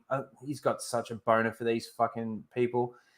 Nick directing that fight himself tells all, but I guess we'll have to wait and see. The Acolyte, watch party, blah, blah, blah.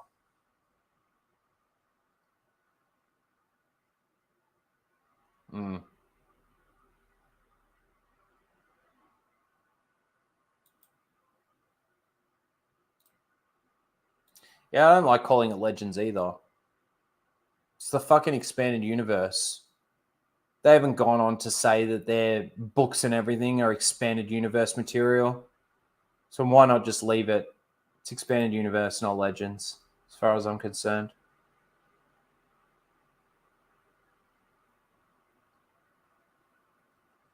So that's Star Wars Theory talking about that.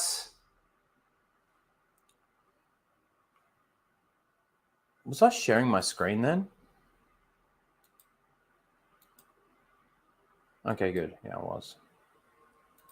Fuck it. Now I'm starting to get tired.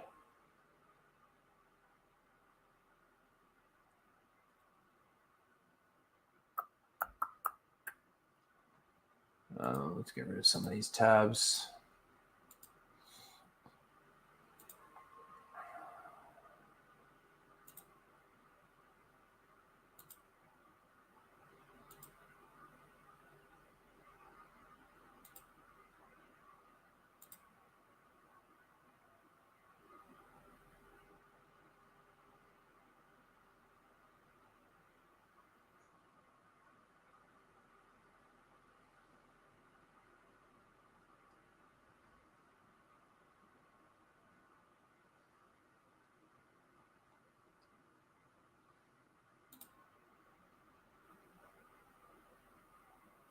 Why did I...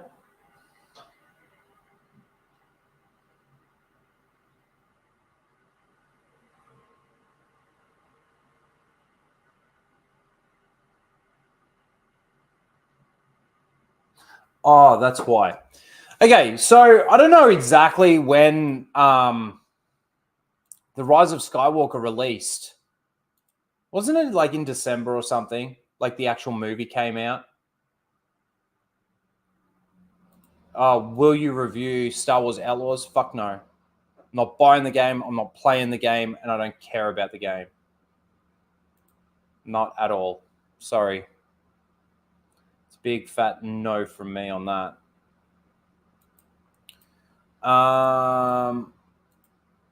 Let me bring this up really quickly. So, 12th of April, 2019. Today in Star Wars history. 1,000 generations live in you now. The Rise of Skywalker teaser trailer debuted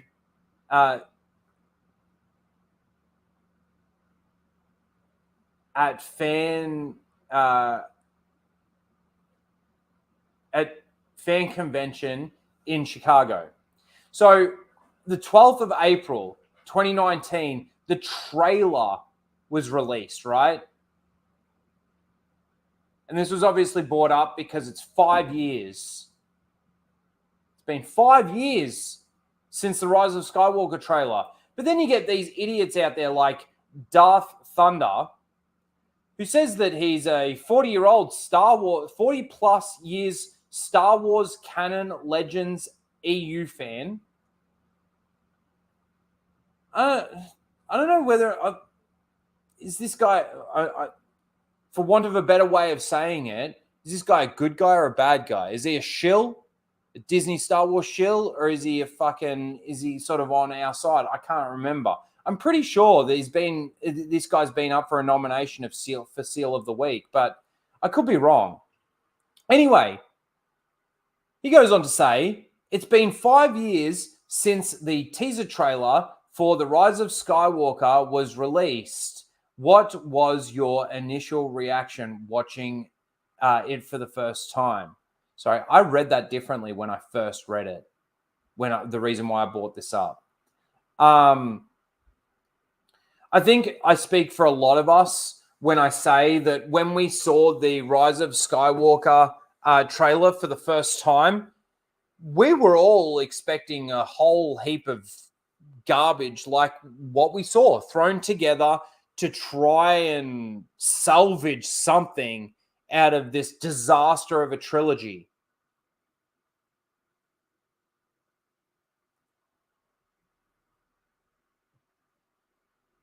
That was my initial thoughts on it.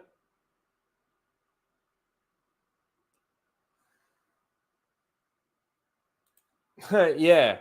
I felt rage and anger when I heard Palpatine's laugh. No doubt. No doubt. Rey doing all that with no training. I was right, December 2019. See, I thought Darth Thunder was saying that the movie released 5 years ago, like on this day 5 years ago, but no, he does happen to mention the teaser trailer was released. Do you want to watch it? It's been a while since I watched the fucking trailer for The Rise of Skywalker, and I honestly can't remember it. Let's watch it. Fuck it. As much as I don't want to. Walker. Trailer. Hell no! We're going to watch it. We are going to watch it.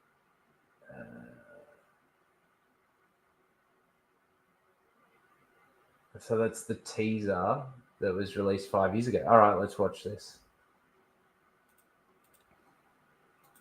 You guys hate me, don't you? Oh, the breathing heavy, that's right. The breathing heavy. I can't believe that this trailer has nearly 600,000 up to 86,000 down. And look at what we're seeing now. Look at what we're seeing now. The first ever Star Wars trailer to be ratioed is the Acolyte trailer. The second ever trailer to be ratioed is the Star Wars Outlaws trailer. The tide's turning, and they aren't changing their tune. So neither should anyone else. Putting faith in Dave fuckhead Filoni. All right, let's watch.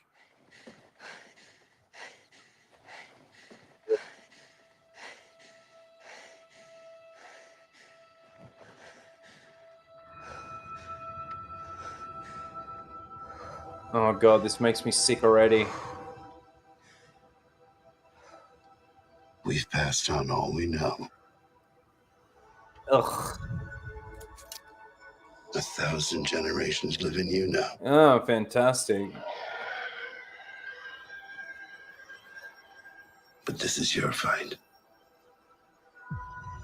There should never have been. Every generation has a legend. It's too bad we didn't get one in this fucking entirety of this trilogy.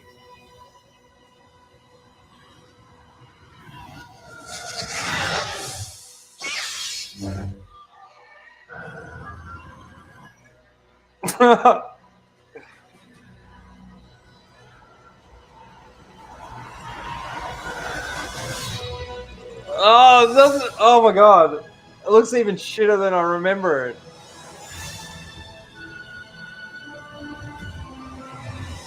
Oh, the moonwalk. Fix the helmet. Oh, Lando laughing.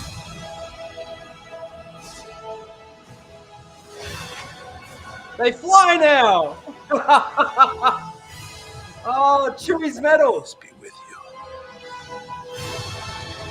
you. Dagger. No one's ever really gone. No one's ever really gone. Which has been so true for the entirety of Disney Star Wars. And Palpatine's laugh. Oh. All right, that's enough. Ugh. Ugh. I feel dirty. I feel really fucking dirty. Ugh. Ugh. Ugh. It's blue. It's blue. Man, what a disaster.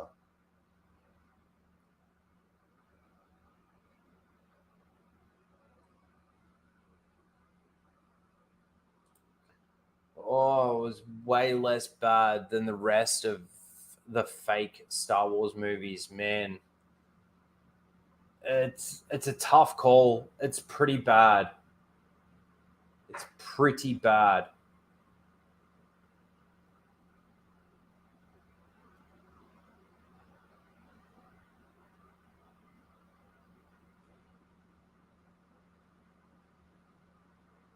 I've never been able to actually determine for myself which movie I think is worse, whether it be The Last Jedi or The Rise of Skywalker.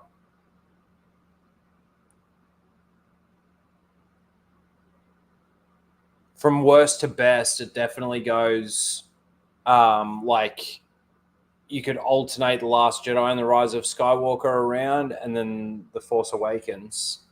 But I don't know.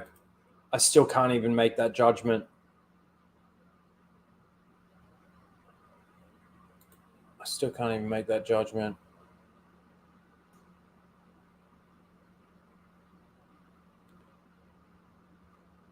All right, I'm going to end the poll that we do have already in the chat now. So the worst time slot is the time slot that I started this stream for everyone.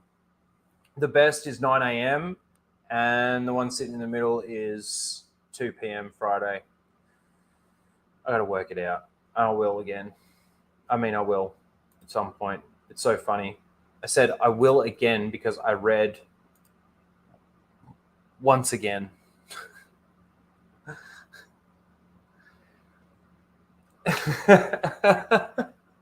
Once again, I will be requesting monetary compensation for having to endure this suffering. I apologize. Is that good enough?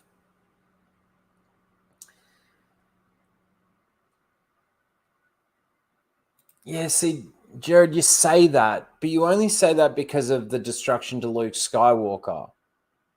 You gotta think the Rise of Skywalker, not only does that do destruction to Leia, but it's so disjointed and all over the place that at least The Last Jedi in its storytelling gave you consistency within its own movie. The Rise of Skywalker is so all over the place that it's an unwatchable mess. And don't get me wrong, The Last Jedi is an unwatchable mess too. But that's where I'm torn. Like, The Last Jedi does the most amount of damage to characters and it's so tough. I don't know. To me, I'll put them both on par with each other. They're both fucking horrible. All right. Let's talk about the Bad Batch real quick, and then we'll do Seal of the Week, and then we'll get the fuck out of here. 2.5 hours. Awesome.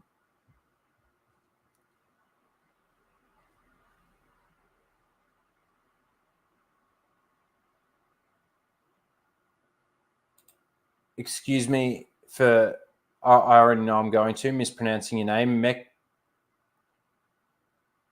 Mekator?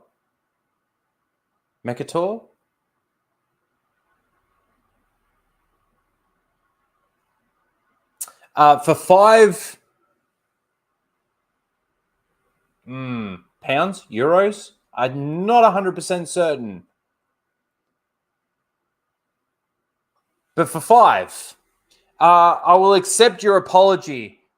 Keep the money, mate. Thanks. G'day, Apex Comics. Good to see you. Hey, Rhino. How you doing? Good to see you. Thanks for the super chat. You ended up sending me money for torturing you. Mate, I feel like I need to refund that.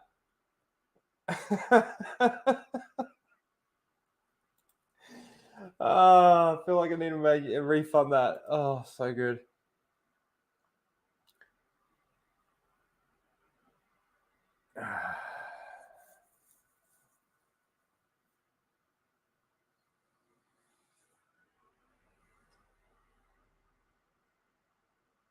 Okay.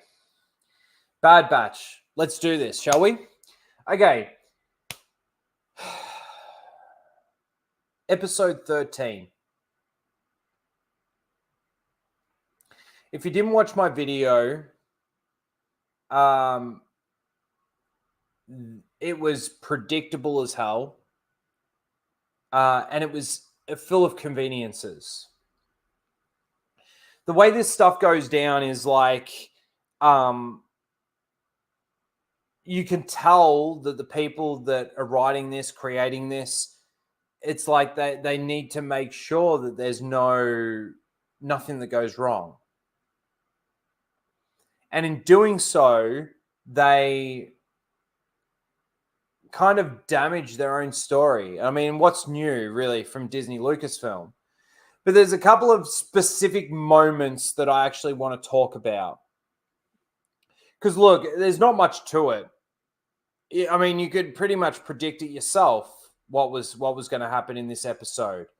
Omega's dealing with being locked up on Tantus again, and the fact that she's got to try and come up with some plan to escape instead of just sitting there patiently waiting for the Bad Batch guys to get onto her. I mean, she doesn't know that the plan didn't work, that her and I didn't even think about this.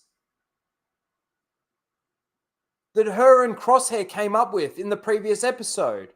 She doesn't know that he didn't get the tracking device on the hull. For all she knows, she thinks he did. They could just be right behind her. She doesn't know. But still, she's got to pickpocket, come up with a plan. You know, I'm going to break out of here and I'm going to take you all with me, all these Force-sensitive kids. So it's basically Omega trying to deal with that. And it's the Bad Batch guys not even really getting the information that they needed. They still, in their heads, by the end of this episode, don't specifically and explicitly know where Tantus is. And that's what I mean by conveniences, right? But it's also a conveniences of circumstances that happen or situations that happen that allow them to get into the position that they're in to be able to get to Tantus. Now, I'm going to break it down for you a little bit. Again, go and watch my video. There's not that much to it. There's not that much to it at all. Oh, I can't share it that way. I need to share it this way. Fucking StreamYard. So if I share, look at this. If I share the tab, it'll allow me to share the picture, right? I haven't pushed play. Look at what happens if I just go to the normal way of sharing, the way that I normally share it. Nothing. You see nothing.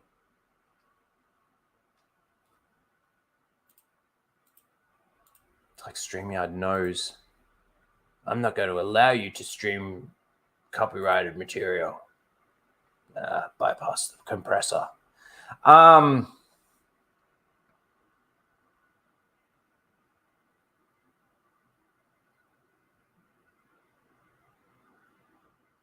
Brett, for $2, says, you really do make Aussies look uneducated.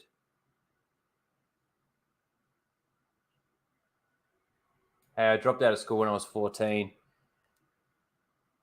And being a semi-literate fucking dude with dyslexia wasn't good. I should never have left school. But I did.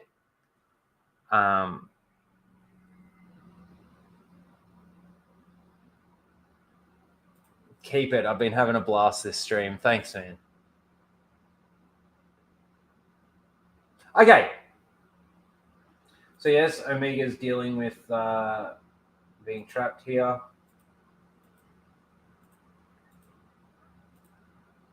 They got dropped off by Fee, the pirate chick, on this planet, and then they come up with the plan because he gives them the information that there's a base, there's a spaceport or something outside of Coruscant that all the ships that go to Tantus leave from there, but they don't get given the coordinates. It gets uploaded directly to the ship's Navi computer and must get removed at the other end or something like that. We never really see any of that happen, but nobody, again, specifically knows, even people that have been there specifically know where Tantus is. So that's the plan that they come up with. Now, let's see. Omega is then getting tested. She then she steals like a little pen thing from the table that it's on. She's showing them the vault. We're inside here, and this is the outer wall. This is the inner wall of the vault, and then this is the outer wall, the exits, and then obviously in just before that, just here, right?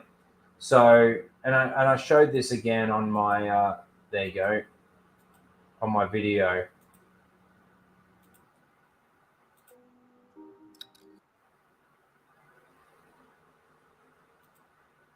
The droid has to put that in there.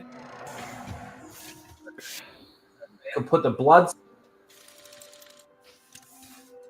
right, and then send it up the chute to somewhere.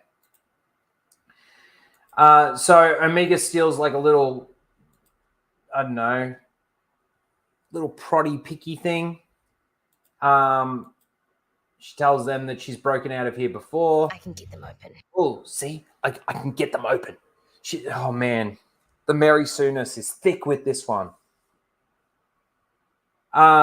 So Omega's basically just trying to come up with a plan to get out of there, despite the fact that she doesn't even know that Crosshair and her plan didn't work. They get onto this Imperial base. Now, there's a couple of things here. The first thing is, and I mentioned this in the video, is that they finally needed to communicate and transmit information or whatever to basically get the ability to dock. Now, maybe on some planets and stuff like that, you may not need to do that. But, like even on Tatooine in A New Hope, when Han's ship is in the port, you could say, and his ship's docked in one of those rooms, you would think, when he's flying in, he would need to ask permission, maybe pay someone to leave his ship there and park his ship there, all of that sort of thing. We've seen none of that through this entire fucking series. However, in this episode, they finally need to transmit information, clearance codes, blah, blah, blah, blah, blah, and they get given a docking port to dock at. land at docking bay 5-TAC-02. 5-TAC-02. Okay. So they fly in and they dock and then they walk through. Who is responsible for this vessel? It is not on my docking manifest for today. And he walks over and goes, I'm higher ranked than you, so fuck off, basically. And if you don't believe me, go to Governor Tarkin or whatever he says. So then they just walk through. They're walking through this base like normal, like they're supposed to be there, walking past soldiers, troopers, I should say, officers, all of that sort of thing, looking like they're supposed to be there. And then once they do get the information, or they don't really get the information, they find out that there's a ship. Conveniently enough, there's a ship just so happens to be there on that day and just so happens to be leaving on that day to go to Tantus, to be booked to go to Tantus. Fantastic. Considering this is a massively classified place, it's incredible that they've even got that information. But convenience, right? So they get that information about the other ship that's going, and then they come up with this plan. They basically say that they can't all get on this ship, but somehow Echo can. Now I'm thinking, yeah, Echo's part droid now, so maybe he can bypass the security system and make it seem like it's okay for him to be there. That's not what happens. He just goes up the droid chute, right? But then not only that, when they're leaving, now they remember this. They arrived on this dock. They arrived at this space station. And they're, like I said, they're walking through these hallways, passing officers, passing troopers, all of this kind of thing. No problem. And then when they finally leave this room, I go back. We're all going to die. All right, let's start sneaking around. Why not just walk back like you walked there? No alarms are going off. They haven't set off any alarms. Yeah, they stunned the guy in that room, but he was in there by himself. There's no guards out here anymore. You got rid of them. You sent them to the mess hall. But then they start sneaking around, right? We cut back to Omega, then going into her room and using her little pen that she stole to jimmy the door open that the droid had to use the fucking panel to open the door, right? Convenient. Convenience after convenience is so fucking convenient. Anyway, she has a look up in there. Oops. She has a look up in there and it's like an elevator shaft. Right? But while she's in there,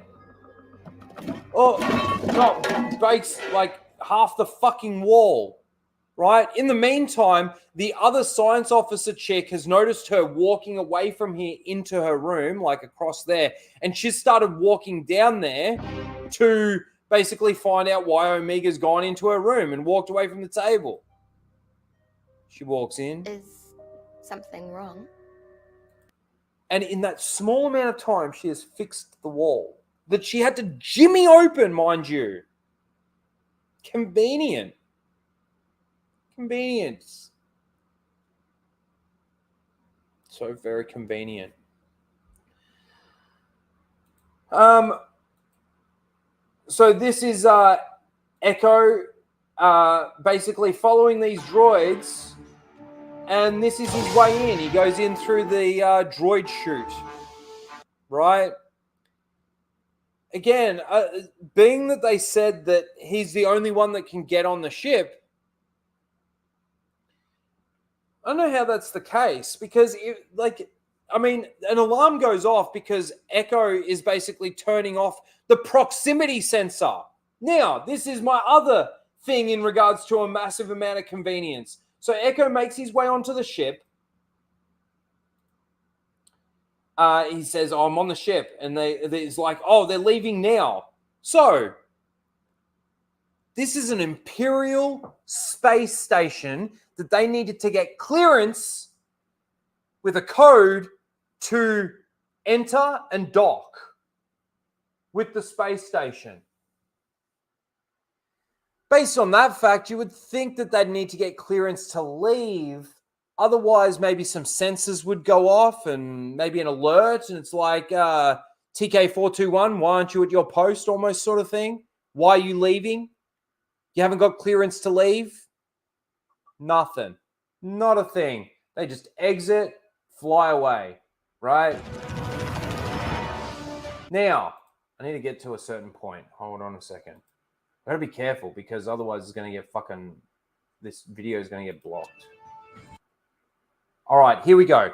So the plan is that Echo shuts down the proximity sensors before the ship jumps into hyperspace so that the Bad Batch can flip their ship and magnetize to the ship. And then when the science ship goes into hyperspace, they'll be attached to the hull.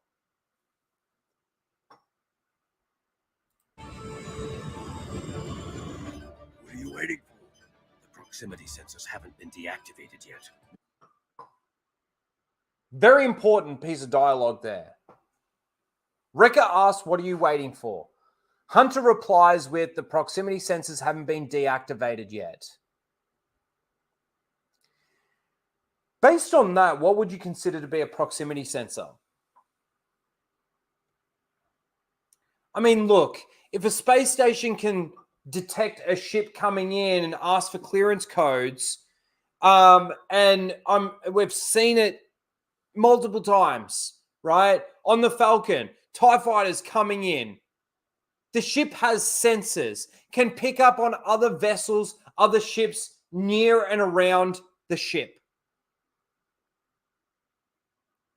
So based on that explanation, you would think that the proximity sensors detect the proximity of like the ship, and that's why he's hanging back like he is. This isn't going to work. Oh yeah, he just complains and fucking idiot. But then, Echo is trying to deactivate the proximity sensors. An alert goes off and he stuns the guard that goes in and looks for it. Looks for what the thing's wrong.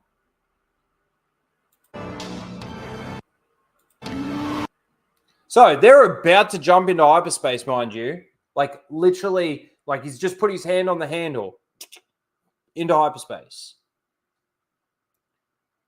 Proximity sensors still not down. Watch. Oh, hang on. I went too far. Hang on. Let me just stop sharing for a second.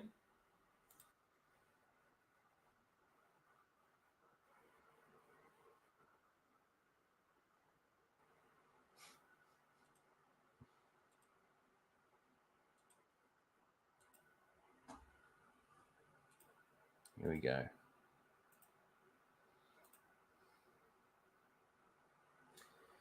So he's complaining that Echo's probably been captured. It's the line that he says just before this line, and then he says this, and we're going to let it hopefully play out a little bit here. Abort the mission. Negative.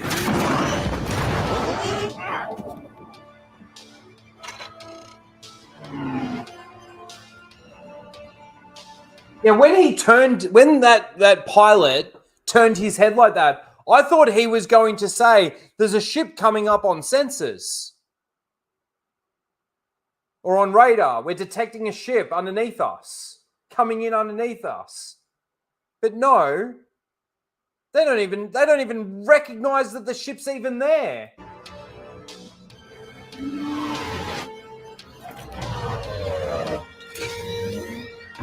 Hold on, I got to pause for a second, just so that we let's just do this, and we'll just bring it straight back up again, just for the.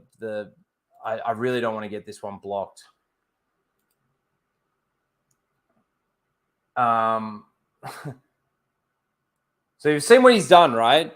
That beep, beep, beep going off means the proximity sensor's still on. He's just punched it, gotten underneath the ship, flipped the ship upside down like this. They're about to jump into hyperspace. The proximity sensor is apparently still up. Oh, proximity sensor's down.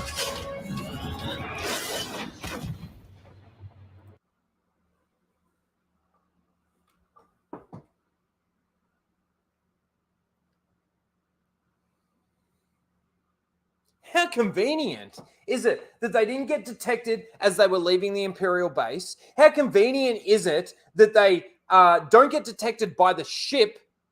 How convenient is it that Tech gets on the ship? Tech, I keep saying that. Echo gets on the ship and is able to deactivate it in just the nick of time.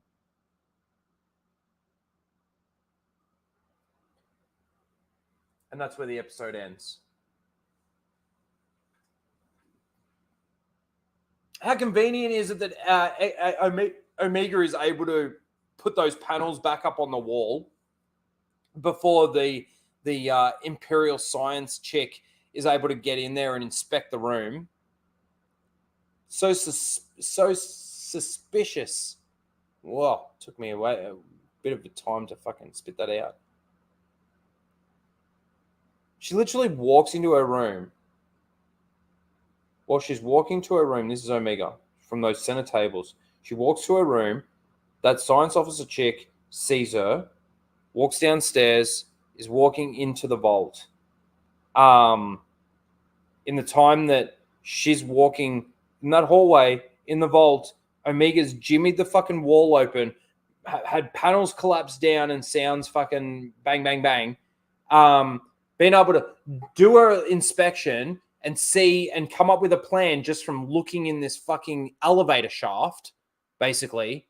Get the wall back up in the time that she walks in there. Also, too, I want to ask this. If these kids in this vault are so vital and so important and they're under 24-hour, 7-day-a-week watch, right? They're always watching. It is mentioned explicitly like 3 times in this episode, roughly, right? That they are always watching. When the humans aren't watching, the droids are watching. When the droids aren't watching, the humans are watching. Sometimes they're all watching at the same time, right? But there's always eyes on them.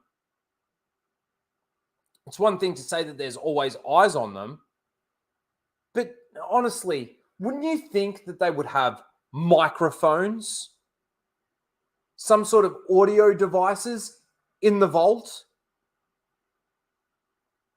cameras in the rooms, just in case? They would have cameras all over that vault. They would have mics all over that vault. Convenient, though, that they don't for such valuable assets to this project.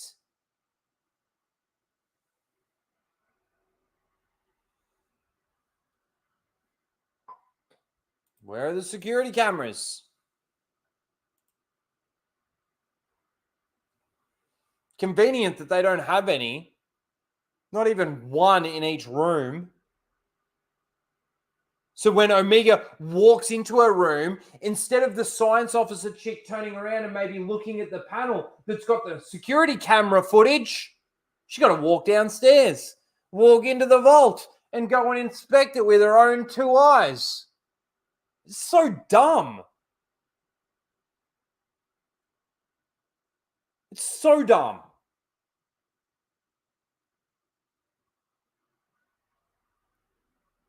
There is nothing that you could do to this series, and especially this episode, to make it dumber. It's that fucking dumb. It's dumber than Dumb and Dumber, the movie.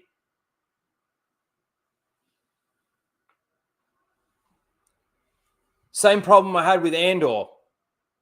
Yeah. I mean, the whole prison itself is fucking stupid. Fucking program some droids to make them. You don't have to feed them. You don't need to fucking have sewerage with toilets and fucking pissing and shitting. Restraining bolt the fucking droids if you have to. But just program the droids to be fucking mechanical engineering droids. So dumb, man. Disney Star Wars is so pathetic. So fucking pathetic. Oh.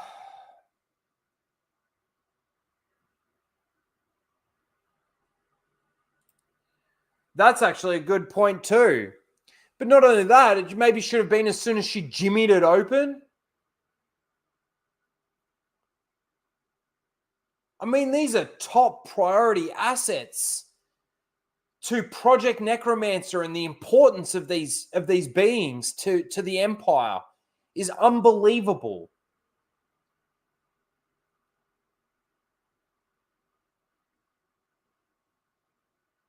But you know, funny thing is that we're not supposed to ask these questions. We're supposed to do this.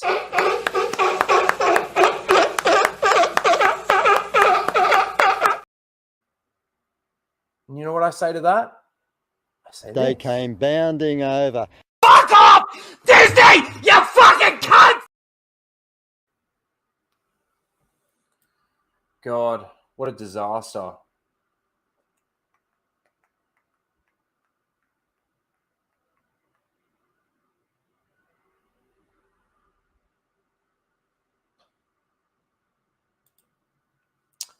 Whose show is this again? Oh, hang on. The first name that comes up at the end of every episode. The first name that comes up at the end of every episode.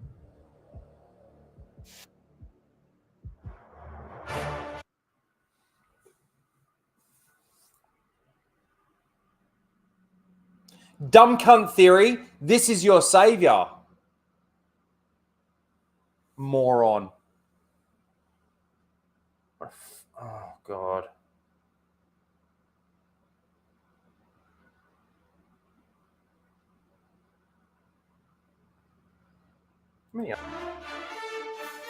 No, that is completely false. That's fake news. Based on Star Wars and characters created by George Lucas. False. False.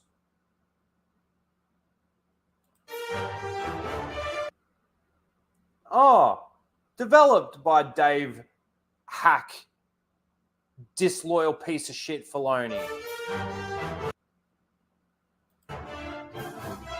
Oh, executive produced by Dave Filoni.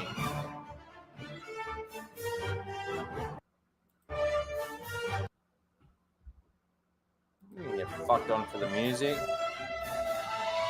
Does Dave Filoni get any more credits in here?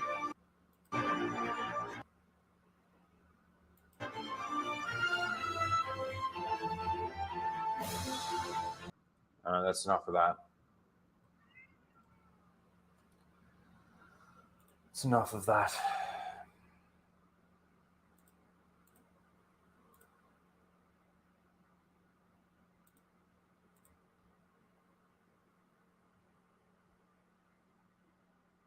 Baloney.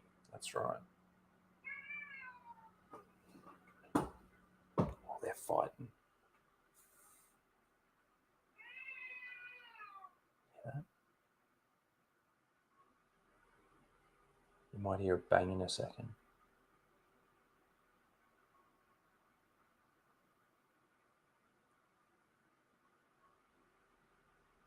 I'm just surprised Grogu was there.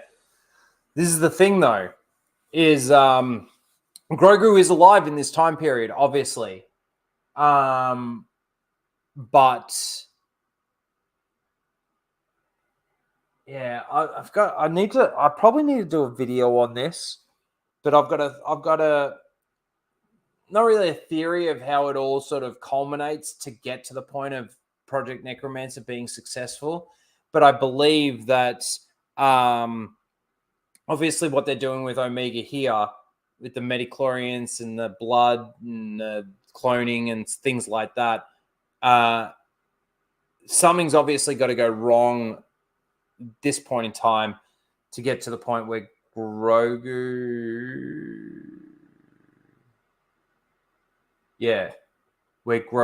becomes like the Omega. I know. I need to look into that more and structure something so that I can actually maybe put it into a video. All right. Before we get into Seal of the Week, I'm going to drop Star Wars Marvel Purist channel again, because I'll be on his channel next week talking about Plagueis. And I'm going to also drop Grizzy's channel again, because I'm going to be on his channel next week talking about shills. And we're actually going to watch one of Grizzy's videos too when we do Seal of the Week here. All right. Let's do it. Let's do it, because we've been going 3 hours. It's been an awesome one, to be honest with you, despite the time. It's 3 a.m. for me now. I'm fucking tired. I've been working all day too. Anyway, let's not procrastinate any longer. You know what I'm going to do? I'm going to go grab a drink while this is playing. So I'll be back in just a sec. Hopefully I'll be back before the stinger ends, but we'll see.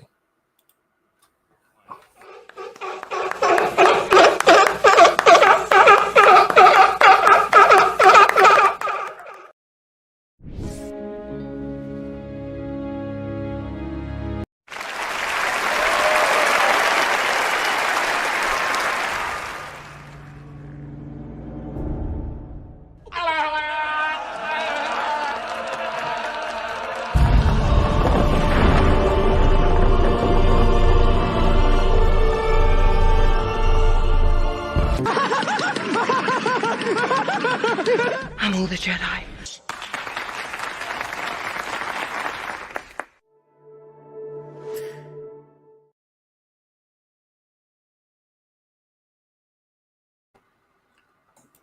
Now, before I bring this up, Darth Ghostface, that's all right. I had to do it now, because if I didn't do it at this time this week, it wouldn't have happened at all. I hate the fact that I've ended up crossing over with Alora. I know that she always does this stream, does her stream at this time. So what I'm going to do is I've got her stream playing now. I've just muted it. And then once we wrap up here, we're going to get through this really quickly so that we can wrap it up and we can send you guys over there. All right, let's do this. So, nominee number 1 is Jenna. Says, in my opinion, the Holdo maneuver is one of the single greatest sequences in all of Star Wars. I'm so sick of this whole all of Star Wars bullshit.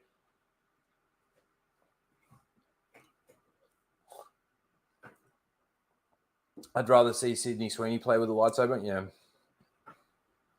I'm not going to play it, but we all know what the Holdo maneuver is.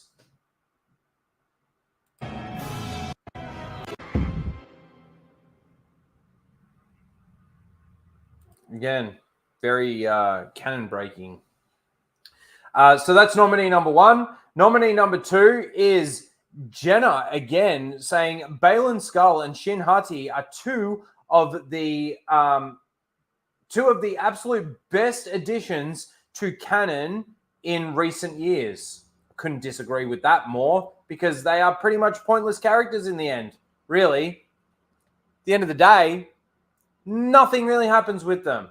We learn nothing about them, and who knows if we're going to learn anything about them in the future. So that's nominee number 2. Nominee number 3, Charles. Get down. Get down. It's just looking at me. You're fine, Eric. Come over here. All right, don't listen to me. Then we've got Ember. That's what I'm going to say. She, they. Pansexual. 26 years old. Ugh. So obviously just a disgusting, gross human being. My Obi-Wan Kenobi show hot take. Reva. Hang on. Reva was actually a great character, and Moses did a fantastic job with the acting. Well, that's false. The question that I have is, why have you got a picture of Rosario? Fucking hell.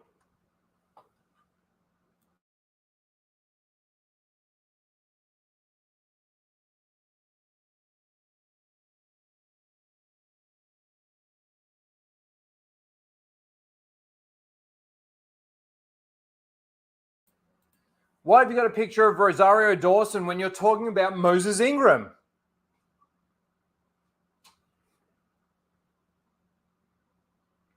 Eh? Why? You just an idiot? I think so. And the last one is Dan is back in town. Dan is back in town. And he says, when Moff Gideon suggests the Imperial Remnant needs new leadership, Hux replies with, Project Necromancer is in place for that. Project Necromancer exists to give the Empire new leadership. It all makes sense. Does it really all make sense now because of that one line?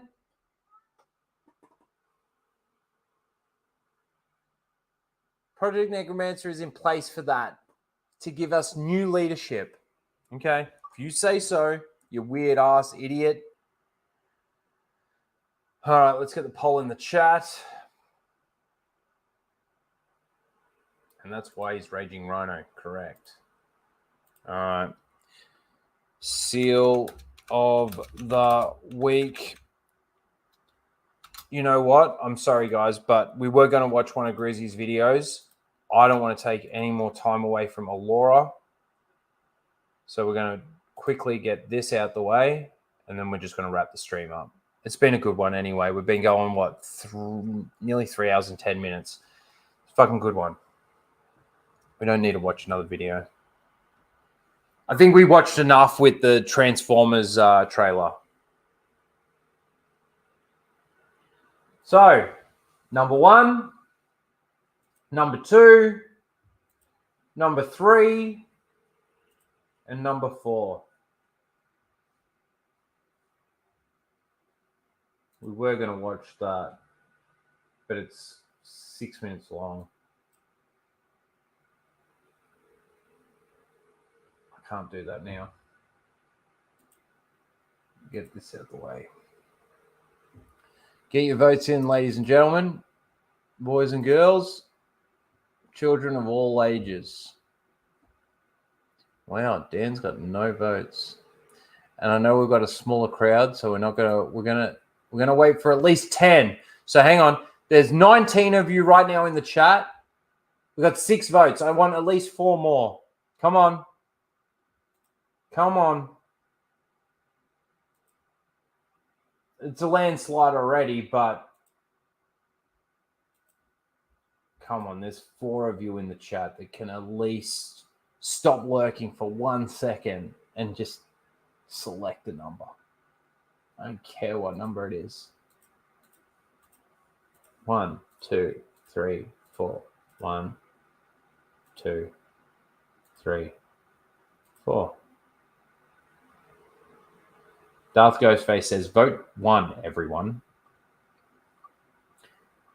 No one else is voting. Why? Why aren't you voting, people? Well, I think even if I get 4 more and not one of those 4 goes on number 1, number 1 still got it anyway.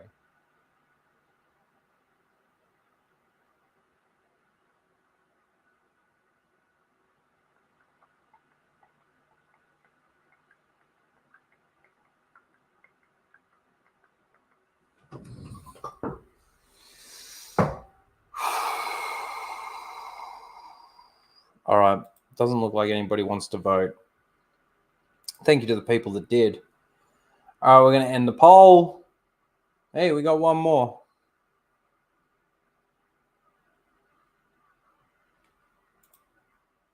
Come on. If you're not going to listen to me, listen to Darth Ghostface. Come on, people. Vote in the poll.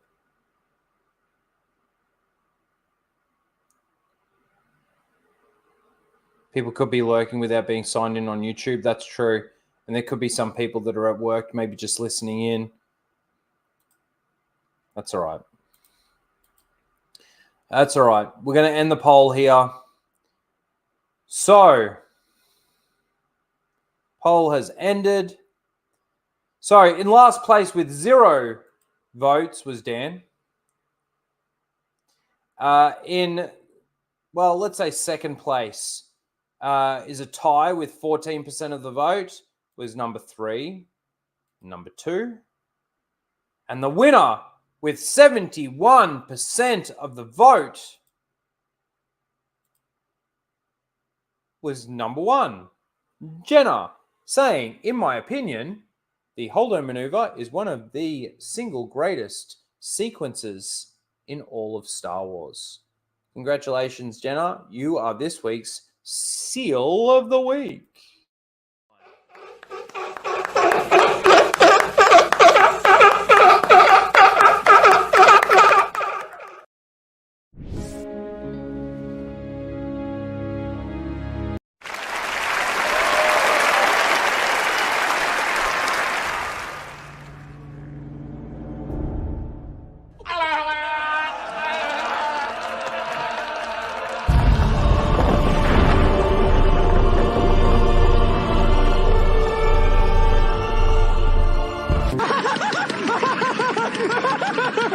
I'm all the Jedi.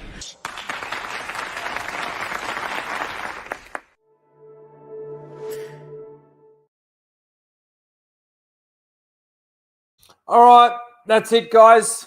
It's been a good one. You guys are awesome. I've just dropped the link to OG Star Wars. Go and give her a Rhino raid and say hello.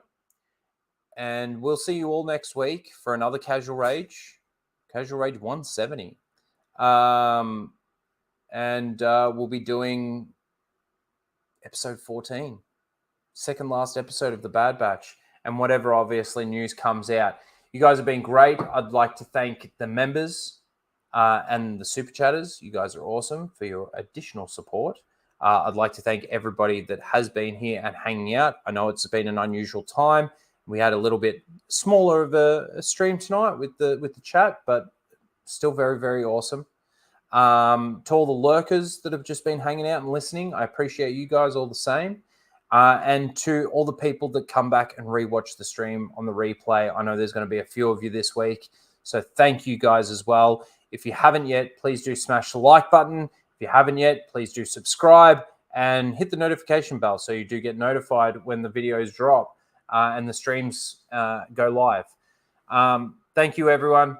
We will see you. We're just going to do the normal outro. We'll see you all next week. Thank you, guys. Bye. Put a ticket in and make her name it gay! That's a few minutes. Are you kidding? At the rate they're gaining? No, what is it? You have to shoot this. Traveling through hyperspace is like dusting crops, kid. Without precise calculations, we fly too close to a store. They're bounce into a supermarket and then... Yeah. It'd be a hell of a mess. What's that? Watch. You're losing your deflector shields. Go strap yourselves in. Be careful on the way out. Yeah, sure. I'm taking very close to You go away. Bounce too near a supermarket? They came bounding over. Fuck off! Disney!